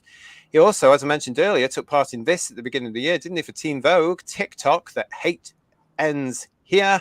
We will reach those misguided, which was a TikTok for obviously young people about the message about their messages, their agenda. You know what's going on here. The article in this, radiotimes.com, goes like this. Russell T. Davies has opened up on LGBTQ plus representation in Doctor Who, revealing that the beloved sci-fi series is an open door for everyone. Speaking exclusively to radiotimes.com at the London premiere for Ncuti Gatwa's first full season as the Doctor, the showrunner said that he didn't necessarily view anything he's added to the series as representation per se, explaining, "I think it's my life." He said, "And I am rather bemused when people say you're representing things now, because I think that's just people I live with and know and love. And it's very normal to me. I don't know any other way to make things. And some people might come along and make a fuss about that, but I've moved on by then, so I don't care." Davies added that, "But I think it's a great thing to see. I think Doctor Who's a great big open door for everyone to come and see. Even if you're straight as a nail, come and watch, because there's lots in this for you." Again, I'm just getting a lot of hypocrisy here from these people. Yeah. You know, do you remember back in 2004 when it was announced in Britain that Doctor Who was coming back and we all got on a fence? I was actually quite confident in Russell at the time. I was very confident because at the time he was a different man. He was a younger man. His writing was stronger. I knew he was a big fan, and I actually thought he's going to bring Doctor Who back. He'll give it that modern edge, but I think he'll be proper about it. He will write proper Doctor Who because he knows what it is. Don't think that at all today. Mm. But what he said, and I remember it, is somebody from a tabloid paper said to him, "Oh, I suppose you're going to be making the Doctor gay then, are you? Because of his success with Queer as Folk, the thing that launched him properly." And Russell turned around and said, "What a stupid thing to say.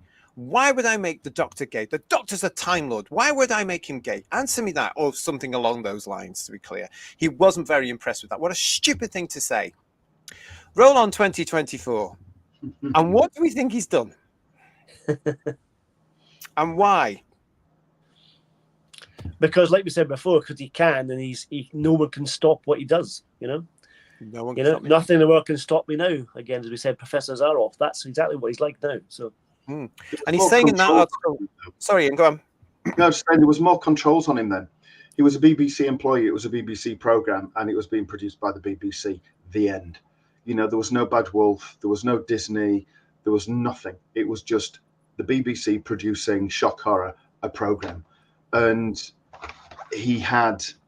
somebody had hold of his chain, and he knew what he needed to do to bring it back and make it a success.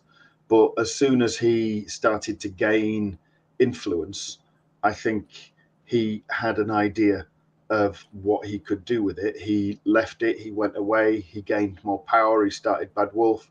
He's taken the opportunity to come back at a moment of extreme weakness when it was going to be cancelled. And he's now making it the platform that I think he's probably always wanted to make it. The question is now, though, I mean, we've all said this already, that the likelihood of it continuing after Ncuti's 2 years is very unlikely. But if it does, where's going to go after Ncuti? What's going to happen after that? If it does continue, where's it going to go? Well, exactly. I mean, I've said this before, but I reckon he is desperately trying to remain relevant. He's 61 years old, and this is a time where 61-year-old writers should actually be starting to be edged out by the new lot coming through, traditionally in how we know our television to work. And I maybe sometimes think he gets a sense of that.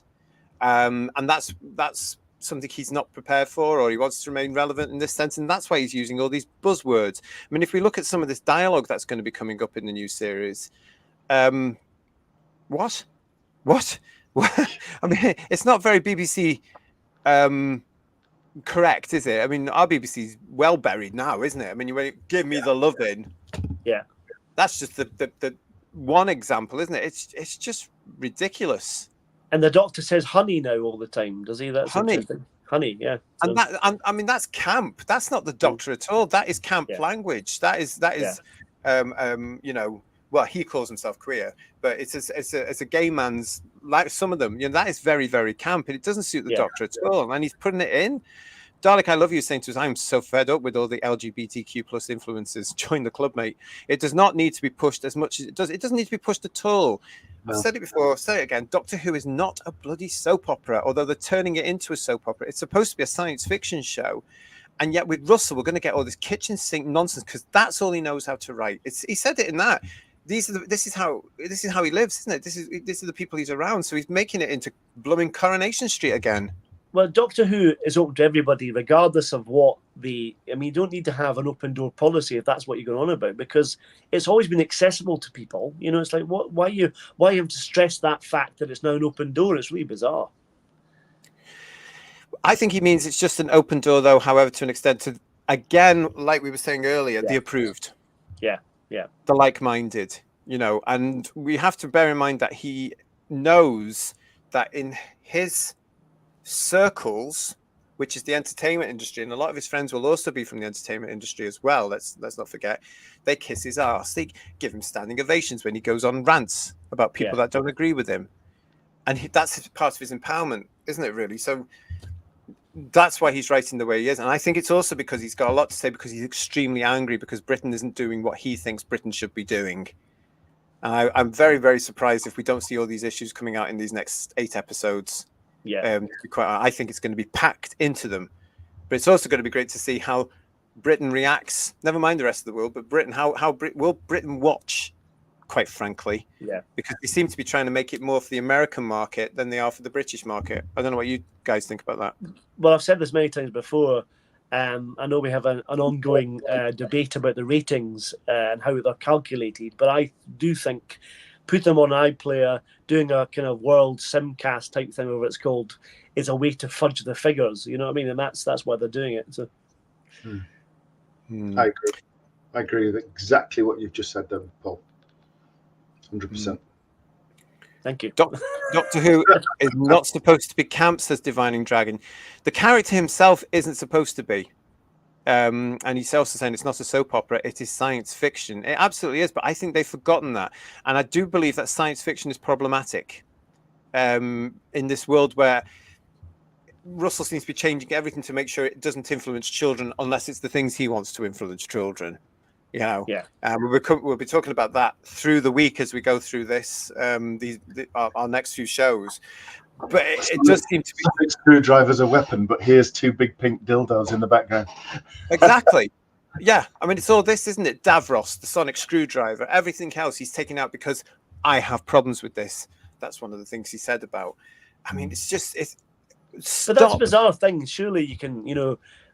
The fact that the Sonic doesn't look like a gun is crazy anyway. But the why you can't sort of show both sides of the argument in the program if you're going to do that, and then show an evil person like Davros, which is fine as long as you can. If there's a problem, why can't you show the other side of that? You know what I mean? It seems crazy. But it just shows the nonsense, because the sonic screwdriver was brought back by them and it's been there ever since in its various forms. Stop telling your actors to hold it a certain way. It's not a bloody weapon. It's even mentioned in Day of the Doctor. It's a scientific instrument. Use it as such, and stop telling your leads to hold it up to a camera like this all the time. Because that was just always grated on me. You know, all those years I was thinking, please just do what John did and get rid of the blooming thing. Somebody bring a pterodactyl on to burn it. You know, well, you're really glad you didn't see Jodie Whittaker brandishing it. I am very glad. That. Yeah, God almighty. I hate to think. If you go right back to, you know, the what was it called? The Impossible Planet and the Satan. Right at the very start, in the pre-titles for the first of those 2 episodes. They're in that room and the Ood walk in and they're sort of like backed into a corner, and Tennant's doctor gets his sonic screwdriver out and goes like that. I mean, I thought at the time, what's he doing with that? What's he going to do? Lock the door behind them? Yes. It's the sonic screwdriver. You know? Yeah. I long for the day when it just unscrews screws, you know. God forbid. It's just, I mean, that's the problem with that, isn't it? They've created that issue. The actors got too familiar with the prop and started going like this and following the whole thing that Eccleston was made to do. It's a crutch. Yes, it is. It's their fault, and they've. I mean, now he's gone so paranoid about it. He's saying, "No, we can't have it as a pointy device anymore. We'll turn it into some sort of flat device." And I wonder if that's because, of course, you now got a black actor in the lead as well. Maybe, yeah. I've seen that on social media with fans asking, "Can Ncuti not hold a pointy device anymore, just in case?" I'm sure that's coming to them, because they might accuse other people of isms and phobias, but they are absolutely the leaders of it. Dalek, I love you, is saying, "I hate it when they think they are down with the kids. At least we have not getting the fam, etc. from the other one." Oh, cool, really? And Douglas is saying, "I wish we could have a season of New Who, which has no episodes set on modern day Earth." Not going to happen, mate. Not while he's there. Not. The BBC, says Douglas, is going to announce they received 15 billion views. Yes, they are. Totally and utterly. Oh, unique. And yes, unique. And Paul is saying to us, Paul Richards, RTD talks about inclusivity, but he's not inclusive regarding older actors for the main role. Only Moffat gave us an older Doctor. And wasted him. Well, actually, this subject continues, because this is from Rolling Stone. It's about time. Ncuti Gatwa on becoming the new face of Doctor Who. How the sex education star went from TV queer idol to making history on the iconic Brit sci-fi show.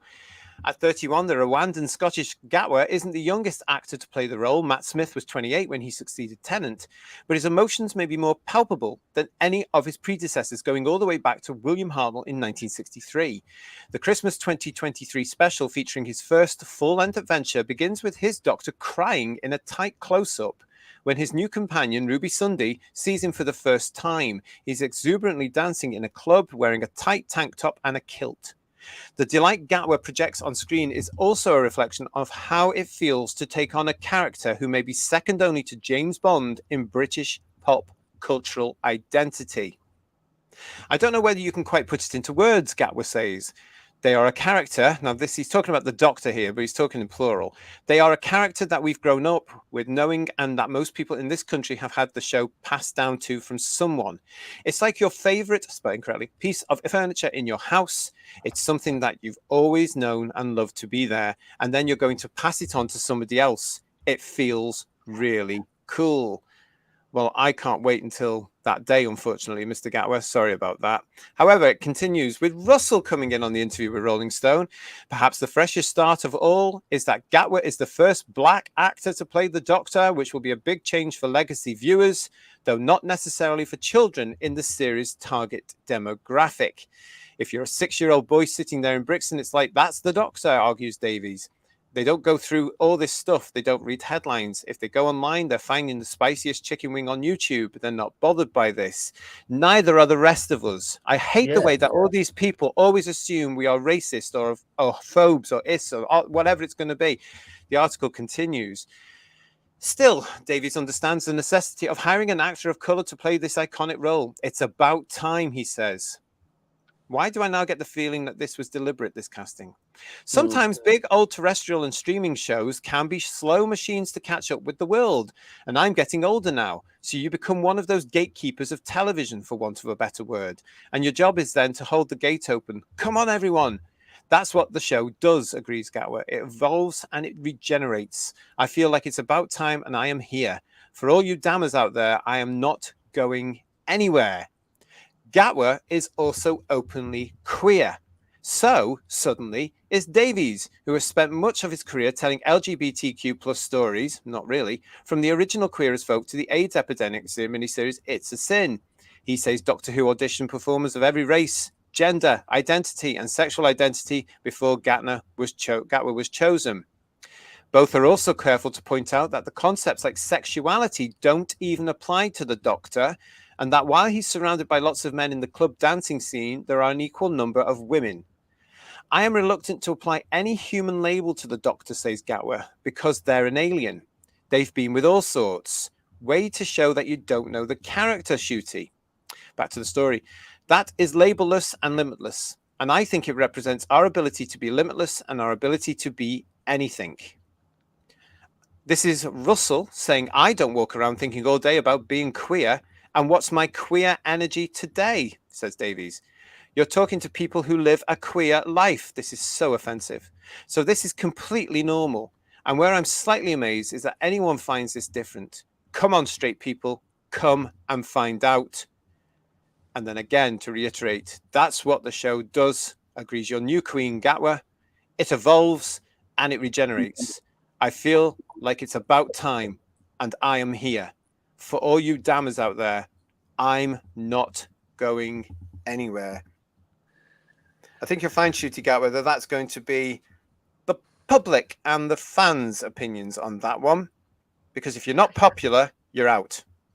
I have to say this again. I'm going to say I feel like I'm repeating myself here, but casting someone should be about whether they can act or not whether or not they're black, Chinese, gay, straight, whatever they happen to be. Surely it's about whether the person's right for the part. So regardless of all that, that doesn't mean anything. I don't care if Ncuti's black.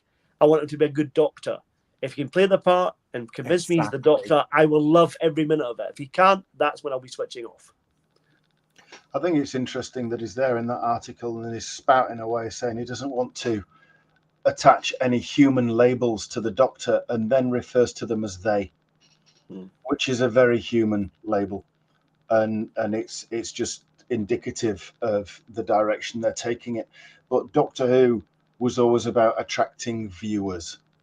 That was the only terminology you needed, viewers, because it encompassed kids, it encompassed adults, it encompassed male, female, gay, whatever. Even the bloody dog could sit and watch it if it wanted to. It was fine. But now you've got Davies there saying, come on, straight people. It's as offensive, to be quite honest, as the use of the Q word. And the guy's just the guy's a liability, but he's too powerful. They won't do anything about it, and he'll bring them down, which will be a really, really, really interesting watch, to be quite honest. What's interesting is the fact they're trying to make it inclusive, but they're making it restrictive, aren't they? That's the bizarre thing about it, you know? Yes. They're inclusive just to a few people. They don't want it to be inclusive to everybody. Yeah. It's the approved few. And we've actually seen some examples of the approved few being invited to all the showings, haven't we? The Christmas showing, the first 2 episode showings, the approved few that are going to just go along with this and allow themselves to be brainwashed to an extent as well. I mean, that whole thing there as well was difficult for me to read because he's always going on, what a hypocrite. Before 2018, 2019, Russell, were you leading a queer life? No, you weren't. You were leading a life because that's what we battle for. And you should know better because you're 61 years old. You know what it was like in the 70s, the 80s and the 90s. And you know that some of us, including myself, were on the front lines. I don't know where you were, by the way, but you know, some of us on the front lines were out there fighting for the same-sex rights, LGBT rights, which you now flout. And you now, and your little clan and cult actually are against with your homophobia. You know, it's just ridiculous. It really winds me up. I'm leading a queer life. That's not what it was all about. It was about just leading a life, you idiots. Yeah. He's lost it completely. He's lost it completely. He is so far up himself. He has lost it. As again, he's on a bandwagon trying desperately to remain. This Q word has come in from America, and it's been grasped by a few people. And again, it's a trend, and it's a cult to be able to say, "Oh, I'm this and that." And I've said it many times on the show before. It's something that I will never agree with. That word, I hate it. And if anybody says to me, "Oh, I'm this," like Ncuti Gatwa should have kept his mouth shut because I was thinking, okay, yeah. But if he's going to bring all this into the show, massive fail it's going to be. Dalek, I Love You was saying to us, the contradictions are annoying. 1 minute they refer to it as a sci-fi show, next minute it's a fantasy show, and then the next minute it's a soap opera. Yeah. I think the trouble with the queer word is that it just makes gay people just sound odd, and they're not. That's the bizarre thing about it. It's crazy. It really is. The British, for those of you outside the United Kingdom, the word queer basically means odd. It means a bit weird. Yeah. And these kids that have come along, and this is where Russell and his ilk of that age should know better, should understand that origin. and actually be looking at it from a British point of view, not jumping on this bandwagon. You know, I get frustrated with all of this. Damners is an upgrade from Cameron Sense is garbage. Sorry, JT. I think queer is, you know, I'm not a gay person, so, you know, I will be corrected. But I think from my perspective, queer is as much an offensive term as referring to a disabled person as a spastic was. You know, because that was thrown around in the 70s and 80s and into the 90s a lot, wasn't it? And then it was gradually understood that no, that really is a bit awkward for the Spastic Society naturally, but, you know, generally used as a term, a derogatory term for a general term for disabled people. And it was wrong, quite rightly stamped out. But I see queer on the same lines of that. Really. Totally. Me too. And a lot of us are. I mean, a lot of people that are suddenly, you know, LGB, and a lot more are waking up every single day to this in the United Kingdom. And we are taking it out of the United Kingdom as well to say to LGBT people, look, you're not queer. This is the full thing. But it's all from America again.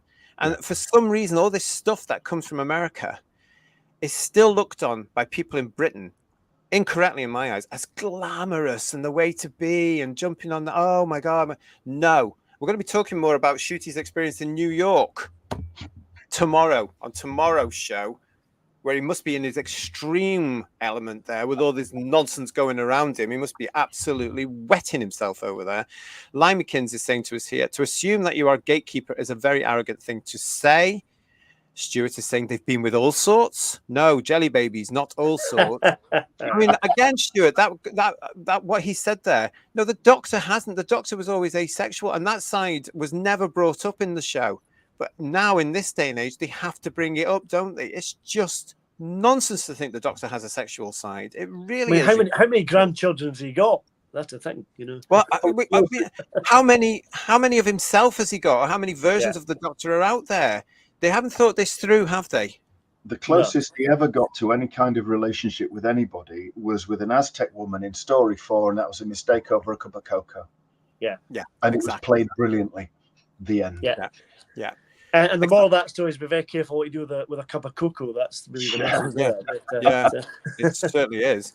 Garbage is saying it doesn't matter if he was surrounded by men or women. Why is that relevant? It's a bloody sci-fi show. Yes. Why was he in a club anyway? What was that about? If he was, you know, that's not the Doctor. Could you have seen any of the original 7 Doctors doing that? Well, I mean, Hartnell was in a nightclub in the War Machines, wasn't he? But it was supposed to, it was to try and find information. He was investigating. It's like Sherlock Holmes going to the gentleman. He wasn't doing the twist, was he? Let's be honest.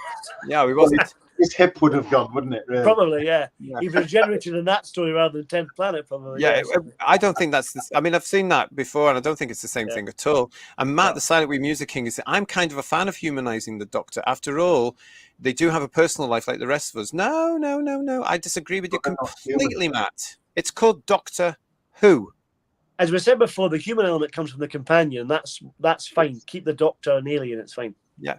If you take away all that mysteriousness of the Doctor, what's the point in the show? Because he's not a human. And that's the brilliant thing for an actor to take on and the writers to write about. That's why they got it right over 26 years of beautiful television in the original series, and where a lot of this reboot version has actually changed and faltered because they forget this isn't a human. This isn't Peter Cushing's Doctor Who. No. This is a Time Lord. You know, someone who's out, you know, looks at the human race with pity most of the time, but he's quite fond of us. Any time in his history, the Doctor could have just walked away and let Earth be destroyed or conquered or whatever. But now he's gone, actually, no, I'll look after these little pathetic little incidents. You know, I'll look after them. You know, and he's sort of like pets in a sense. The speech in Ark in Space, isn't it? That ends with they're indomitable. That's exactly how he sees human species. Not oh, I'm just like them. You know, it's. Or I quite fancy that one. Yeah. Well, yes, yeah. I mean, it's just it's his name. Yeah. Paul is actually saying to us here, the companions reflect the times, not the Doctor, and that's the thing, absolutely, because the Doctor, the whole brilliant thing about the Doctor is that he's always getting it wrong, especially when he's on Earth. He thinks he's being in with us. He thinks we're relatable, but even Matt Smith understood that with certain things like saying the wrong phrase or not getting the job quite correct in the shop or whatever it was. You know, they did a great thing with that when I think Clara and Capaldi's doctor and the one under the lake, he had those cards, prompt cards to make him be socially aware. They were very funny when they did that. And, you know, sorry about the loss of your family member / pet / whatever. That was quite yes. funny, you know? Wonderful little touches there. Yeah, you know? Nice. Yeah. Really is a lovely little touches there to be able to show this is an alien. But Capaldi understood that as well, because, of course, he was a fan. Yeah. I doubt he's a fan these days, but I'm speaking and I shouldn't do, really. Stephen is saying to us here, I am not a damner, I am not a hater. I really want to enjoy this new series, but he has offended me badly now. You are not alone. There's an awful lot in the people, as you can see here, Stephen, that are supporting you on that one, and the same. Just saying it's not right. He's a liability, but he's their liability at least. I think he shot himself in the foot, though, hasn't he? That's the thing. If he hadn't said all what he said, you might warmed him a bit more, but I feel what Stephen said, that's really put me off, you know. Yeah, but you remember what the Fourth Doctor said at the start of Pyramids of Mars, you know, to Sarah, I'm a Time Lord. You know, he's pointing out the fact that he's an alien. He's reinforcing the whole point. He doesn't see things the way people see it. He doesn't react to the way humans react. He's an alien. End of. Yep. And the fact that they're losing that is, well, it makes you question whether or not they actually did understand it in the first place, really. Yeah. Well, what we're dealing with now is RTD's Who. And because no one can stop him now, and they're all assuming that he knows better when it comes to Doctor Who, because he's supposed to be this big, massive fan, please. Yeah. They're not going to stop him. They're not even going to question him, because he's the one that knows this is what would happen in this day and age. I know television more than the rest of you. I know the audience better than the rest of you. I watch more of this crap than the rest of you. And this is what I'm going to do in Doctor Who now. Douglas is saying to us here, they think the world revolves around them. Hopefully May the 11th viewing figures are going to shock them. It's not the viewing figures that are going to go back on Douglas now. It's going to be the downloads or the views or whatever you call it on the iPlayer and Disney Plus. That's all they're going to care about, not the ratings. Neville is saying what Gatwa means if you don't approve of how wonderful I am. I was going to say, in the article it says about the show regenerating, and it does. It changes ever so often with a new actor and a new producer, etc. But over the years, generally, it's still been Doctor Who, and that's what they're missing, I think. Yeah. Oh, totally. Yeah. Well, Doug is saying, he's talking of missing. Good morning to you, Doug. I really miss the days when Doctor Who was about monsters, aliens, and a likable hero. The opposite of diversity is monotony. This is monotonous. It is getting to be the same crap on a different day. Yeah. It is. Isn't it? It's all the same. Here's Divining Dragon saying, when I was in elementary school in the 1960s, queer was an insult. Kids used it against each other quite often. Absolutely. Yeah. And to a lot of us, it still is an insult. But again, as I say, they're jumping on a bandwagon and want to be seen to be trendy. But I don't think what does it mean exactly? What exactly are they talking about? What does that mean? Because I'm convinced it's just a way of dressing or putting coloured nail varnish on your fingernails, and that makes you different. And most of these people tend to be heterosexual. Dr. Once, it's nice to see you. Queer is the new goth at this point. It's very tiresome teenage gimmick. Exactly what I'm saying. Yeah. And they're trying to remain relevant. I mean, look at the fuss with Danny Minogue this week. God bless Danny Minogue. I met her many years ago, and we had such a good night. A lot of dirty jokes. God, she knew a few. But it was really, really fun. She really knew, and she really liked a little drinky as well. Oh, many, many years ago. And she was lovely, and she was fantastic. But this week, she decided that she would come out as queer. She's backtracked on that when the press got hold of it. She's come back and clarified on her Instagram, no, that's not what I said. That's not what I meant. I am not a lesbian. I'm a heterosexual. Well, yeah, that probably makes you queer in this day and age, then, doesn't it, love? Yeah. But, you know, well, certainly unusual, anyway. But exactly, yeah, you are now in a minority. Yeah, I don't see how people can use that term thinking it's positive. It truly means the person concerned is abnormal in a negative way, says DD. In my experience in recent years of people who use that term, I would actually now walk away from them because they are quite bizarre. I'm going to say I do think some of them do have real severe issues. And Lisa is saying to us, at least during Moffat's woke era, he had 12 grab a bag of jelly babies out of his pocket. That made me shout so loud I was so happy. Yeah. What is interesting coming from these articles, and it's a bit like I talked about a few times about Unleashed. This seemed to be trying to explain around everything before the episodes are broadcast. It's almost like they're trying to to sell more things that maybe aren't in the episodes, because they had to explain things on Unleashed, like the Davros thing about, changing all that, and the fact it's the new version of Davros. They had to explain all that out with the program and not let the program speak for itself, which is really, really weird, I think. Yeah. Yeah, I mean, it's been announced over the weekend here in the UK as well that Unleashed is coming back. Oh, big shock. Whoop-de-doo. Yeah. We're so excited. I certainly won't be watching that. It's going to be bad enough getting through the 45-minute episodes, never mind bloody another half an hour. But anyway, I know some of you will be, so keep an eye out for all of those. So they are coming back, and the pictures were released for that. That trailer that's been, not the trailer, the video that Ncuti did when he's talking about fandom, there was a couple of clips on there of fans dressed in various costumes as Ncuti, and they had Crystal Meth in the front there doing her Peter Capaldi impersonation, I think it was, yeah. Yeah, she was in there. The group of approved fans, let's put it that way, some of whom I see on X now are touting for business. Not on who this watched show. Doctor Who at 5 times the speed, classic Who, yeah, insulting a lot. They've had a lot of influence on all the crap that's going out today, I am sure. I've said it before, I'll say it again, says Nathan. He is not the Doctor. He's a being who has deeper thoughts and feelings than us mortal earthlings. Yeah, now he's prancing around. Goodness me. Waris Hussein, says Paul Roughton, said he hated the hints of romance between the Doctor and Rose. He did, yeah, because it drags him down to a human level. Yeah, I remember he said that. And nobody's listened to them. The Doctor should be Enigma, says Doug, mysterious hero who wins the day and buggers off in time for tea. Absolutely. That's it. And will we be talking about this in our reviews? Have they lost all this? It's very, very likely, isn't it? Again, thank you so much for coming to join us in the chat. Really appreciate it. If you're new to the channel and you haven't subscribed yet, please subscribe. This is Who's Views. You're watching Headlines. Nice to see you. This is the one where we really talk about the headlines they give us, and quite at the moment they're giving us quite a lot to talk about. We will be back same time tomorrow with another show with more of the stuff that's been breaking over the weekend and a lot more discussion. So please come and join us for that one. Really appreciate it. We were talking about reaction from fans. Now, obviously, it's not always how they want it to be. And as I was saying before, it appears that certain posts on social media are being deleted. A couple of you in the chat have also said that some of your own tweets have gone missing, or your comments have gone missing for social media. It's a shame Jack's not with us this evening, Jack T, because he's been busy on social media, I see, this week as well. So it'd be interesting to see if he's had any. But I want to say a huge congratulations and a big up to a particular fan that's done a lot of work. This is Master of the TDS that we're going to now on X.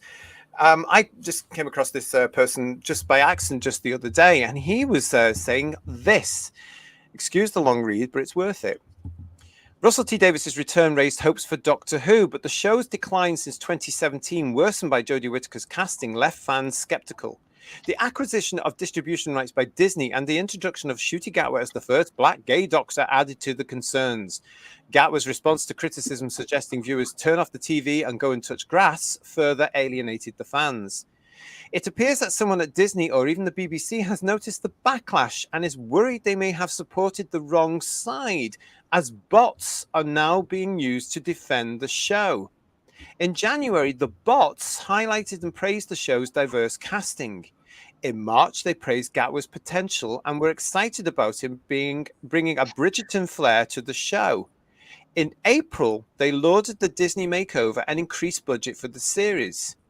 Despite regeneration being a theme in the show, can Doctor Who revive its fan base? So again, huge congratulations to Master of the TDS, because he's done some real work here. Have a look at what he's discovered.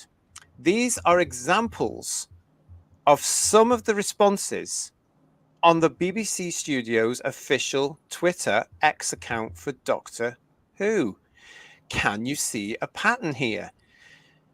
Exciting news, awesome news, exciting news, fantastic news, excited for Ncuti Gatwa's Bridgerton flair. Can't wait to see Ncuti Gatwa. Excited for Ncuti Gatwa.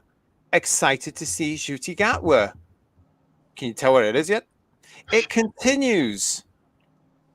Exciting news, exciting news, exciting news, exciting news. It's all the same. Awesome news. Exciting times ahead. Fantastic news. Exciting news. Awesome news. Awesome. Exciting news. Exciting step forward for Doctor Who. Look at some of these names as well. Are these all bogus? Surely not. Do you get the impression? Yeah. The latest trailer for Doctor Who Season 14 is out, promising thrilling adventures for the 15th Doctor and companion Ruby Sunday. Ncuti Gatwa joins the cast, bringing a Bridgerton-esque flair to the series, along with encounters with talking babies, adding to the excitement. That sounds like a BBC Studios Disney Plus statement to me. Can you see this? It's just totally bizarre. Look at these ones. Exciting news for Whovians. The BBC is gearing up to take Doctor Who to new heights, aiming for Stranger Things level. Therefore, they're aiming that, the Stranger Things fans, aren't they? The TARDIS is getting a Mickey Mouse makeover. It's sure to be an intergalactic hit. So that never true was spoken. The TARDIS is getting a Mickey Mouse makeover. That's really absolutely. Yeah. Thank you so much to him again. It's Master of the TDS. Incredible work there, well researched. Now that was just a sample, guys, of what he's done. He's actually got lots of these things, and you can see now what a bot is if you're not sure what a bot is. And I'm wondering if it's all that AI nonsense they were talking about a few months ago. That's what I was going to say. The BBC said they're going to use AI to promote Doctor Who. They weren't kidding, were they? So this is really nonsense, though. I mean, everything that's exciting news, and all with weird names from Planet Zog. Yeah, I mean, that's where we are now. They're deleting comments from the fans who are not happy with the state of the show because they just do not want to listen. They don't want to admit this again. They don't want to admit they're in the same boat as they were just a couple of short years ago. And now they're doing this. Well, that's the thing, it just goes to show you can create as many accounts as you like and have lots of different emails and blah, blah, blah. And you can have all these identities online and do what you like. So I think one of the things that's happened since Musk took it over is that he does have regular purges of bot accounts, and they know quite. I think they're very good at detecting what are bot accounts. But what would be very, very amusing if the BBC found itself in disrepute as regards Twitter and got itself banned. That would be so funny for creating. That would be hilarious. Fingers crossed that happens. Yeah, it would be brilliant. I mean, that is, like you say, JT, a fantastic piece of detective work. That is really, really, really impressive, and hats off to them. It might be a bit of an onerous job, but each of those accounts really should be reported under an umbrella report, really. How recent is this evidence, JT, of interest? Because they did say they stopped using AI for some reason. Maybe they got found out. Well, this is this week. This is this week in response to some of these articles. Right. I mean, this is since Ncuti in the Variety So it's fairly recent. Yeah. Yes. So this is this very week, and the work that Master of the TDS has done. I think I found this on Thursday or Friday and added it into the show. I mean, that's an awful lot of work that they've done there to be able to look at all these things.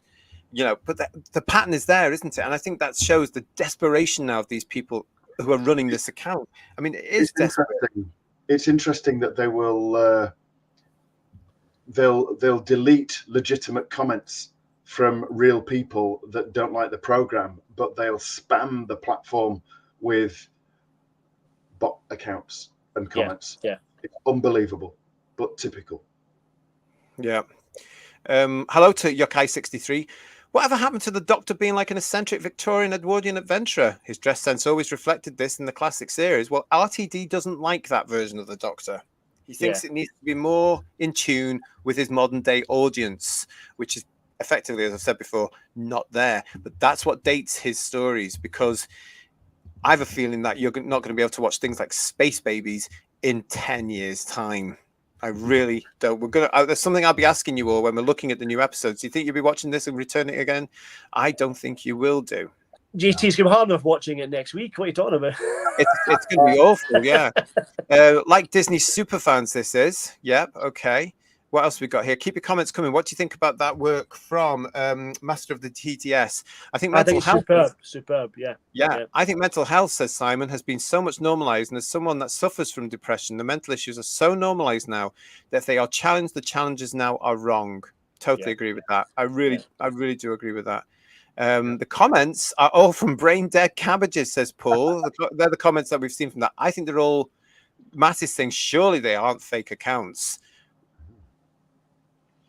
Yeah. They're very similar though, Matt, aren't they? There may be a few cabbages in there, but I reckon most of them are robots, Yeah. Douglas is pointing out the spelling of them as American bots. Yeah. And Divine Dragon will probably be in the scripting team.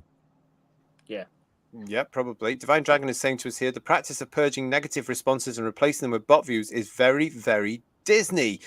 I've been complaining about this since the release of Captain Marvel in 2019. Ooh, yeah, they didn't really like anything on that one, did they, really? Yeah. It sounds like these comments, an AI bot wrote those comments, says Douglas. And Limekins is telling us it's long been a thing that they employ external companies specifically to bot the required message as part of the budget. It's pretty obvious when it comes to this one. And the messages are basically first Black Doctor, first queer Doctor. Oh, isn't it wonderful? It's marvelous. And everything else that they've put into it, because it's all in there, isn't it? Oh, it's going to be fabulous. It's going to be a huge hit. Talk about panicking. Well, remember I said about, about the believing their own publicity. It's because they're creating their own publicity, aren't they? That's it. Yeah. Badweer is saying to us here, loads of those seem to have blue ticks too. I didn't think anyone was paying for that nonsense. I can't stand the X, Twitter, call it what you want. I don't like it. I think the world was a better place when that and TikTok weren't around, and when Facebook was just innocent, getting to know your mates, and stuff like that, and sharing holiday What pictures. of the Friends United? Remember that? Yeah. So Friends United was taken over by Facebook. So it was, that's right, Yeah, they bought it over, didn't they? Took the database. Dalek, I love you, saying their names are mainly foreign. Exactly, from probably some sort of planet that we've never heard of, because they're all made-up names. I'm sure there must be all anagrams. Steve, what have I missed? Where have you been, Steve? Nice to see you. What have I missed? The Bots of Death? Yes, great name for a story. Very that familiar. sounds more exciting than what we're going to get, certainly, Yeah, I can't see Russell writing that particular one, though, can you? Even though that would be quite good, all these bots trying to destroy society. Must be bots, says Bedouin. It has to be. They've got to be. Such diverse comments, says Blue Worm. Oh, and Limekin says maybe the up-and-coming episode is titled Bottom Bubble. It was a typo. That's very good. That's very good. X-Man 577 is saying to us here, I'm still going to boycott next 2 seasons. RTD has to triple down on the woke. I think we're only getting 3 anyway. I've said that before. The 2 that are in the can, possibly 1 more. It might even be a series of specials, take it through the year. I think that's going to be it. And hello to T-Matt. Hi, mates. Finally catching you live again. It's nice to see you. Hope you are feeling well and dandy. Lovely to see you. Thank you very much for joining us. We've just been talking about bots. Bots on the official Doctor Who Twitter pages, the social commentary that they give. I mean, look at them. This is from the work of Master of the TDS. And there are patterns in these. They really are. It's all about exciting, and it's wonderful, and it's marvelous, and it's very bottish. I have a new word there. I have to put it together. Bottish. Bottish. Yeah, it's like a nationality, isn't it? Bottish. It's concerning. It's concerning. It's concerning. Gosh, all this stuff that you can do now. But just remember, here on Whose Views, as we go into all this, that we too provide a unique and exclusive service just for you.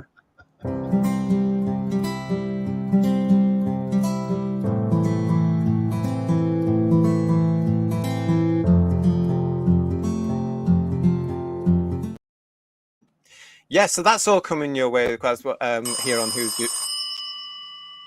Oh. Phone's going again. I'm very sorry about this, everybody. I'm really sorry. Hello, Whose Views Hotline. How can I help you? Sack Russell T. Davies, sack Jane Tranter, sack Phil Collinson, sack Julie Gardner, and I'll come back. Okay, thanks for that. Yes, we love you too. Okay, bye. I think we're going to be having problems with that. How he got my number, I have no idea. but I can see that being a common occurrence, can't you? I thought you were going to say Crossroads Motel there for a minute, but well, he's not wrong though. Yeah, he's not wrong, is he? But that is pointing us to the fact that yes, next Sunday, we start our new series of Whose Views Reviews. 7:30 next week, we will be looking at the Space Babies with all your favorites in that, the ratings game, the problematic game, the wokeometer, and of course, the scores on the TARDIS doors. So join me and the Whotastic panel next Sunday for that. We are back through the week, though, because we're going to be back tomorrow with more headlines for you. It's up on the channel right now for you, as is our very special birthday show. This channel, Whose Views, is 1 year old this month. And so on Friday, which is the 10th, just a few short hours before Doctor Who's episodes 1 and 2 arrive on iPlayer or Disney Plus if you're outside the UK, we're going to be here with a special show looking towards these episodes. Myself and the Whotastic panel are going to be looking at our excitement and expressing all our joy and delight over the forthcoming 8 episodes.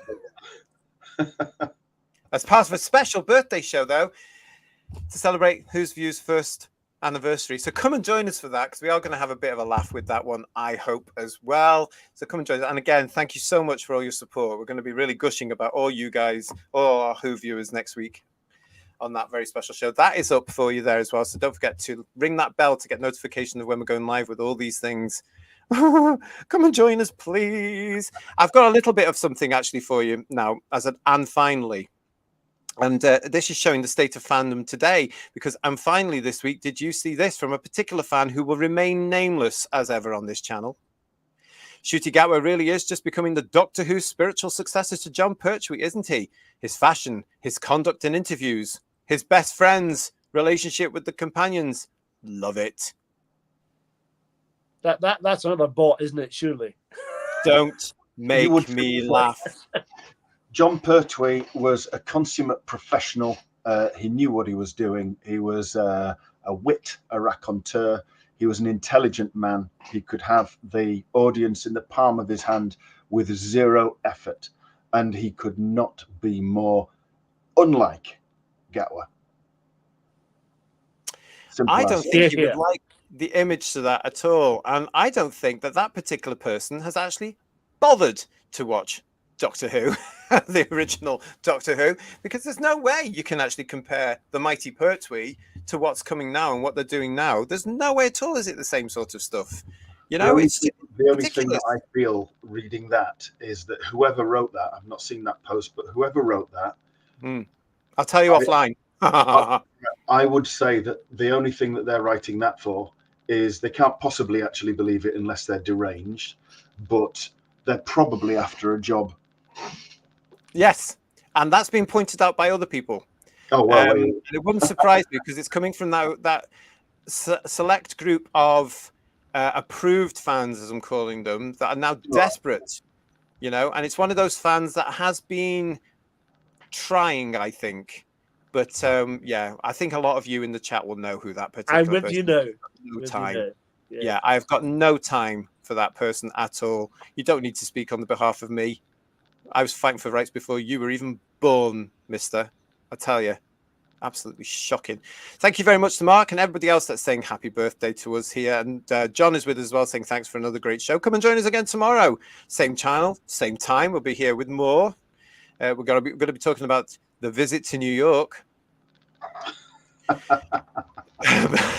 And yeah, Neville is saying that about that one about Pertwee. That's an insult. I can't see Pertwee having met John on numerous occasions. I don't think he would have taken to Gatwa at all, to be quite honest. I think it would have been too much for him. I think he would have been too much. You might think that, Blue Worm, but I couldn't possibly comment. Stephen is saying to us, Pertwee was a class act. Gatwa is not. John Pertwee was so good. I was distraught when he left the show when I was a kid. Yeah. Ditto. It's true, though, isn't it? I mean, you know, between him and Tom, a whole generation were deeply, deeply affected. Now, yeah, if it was today, though, we'd all be in therapy by now, we'll be in transition, wouldn't we? But there we go. There'd be a phone line and everything. You know?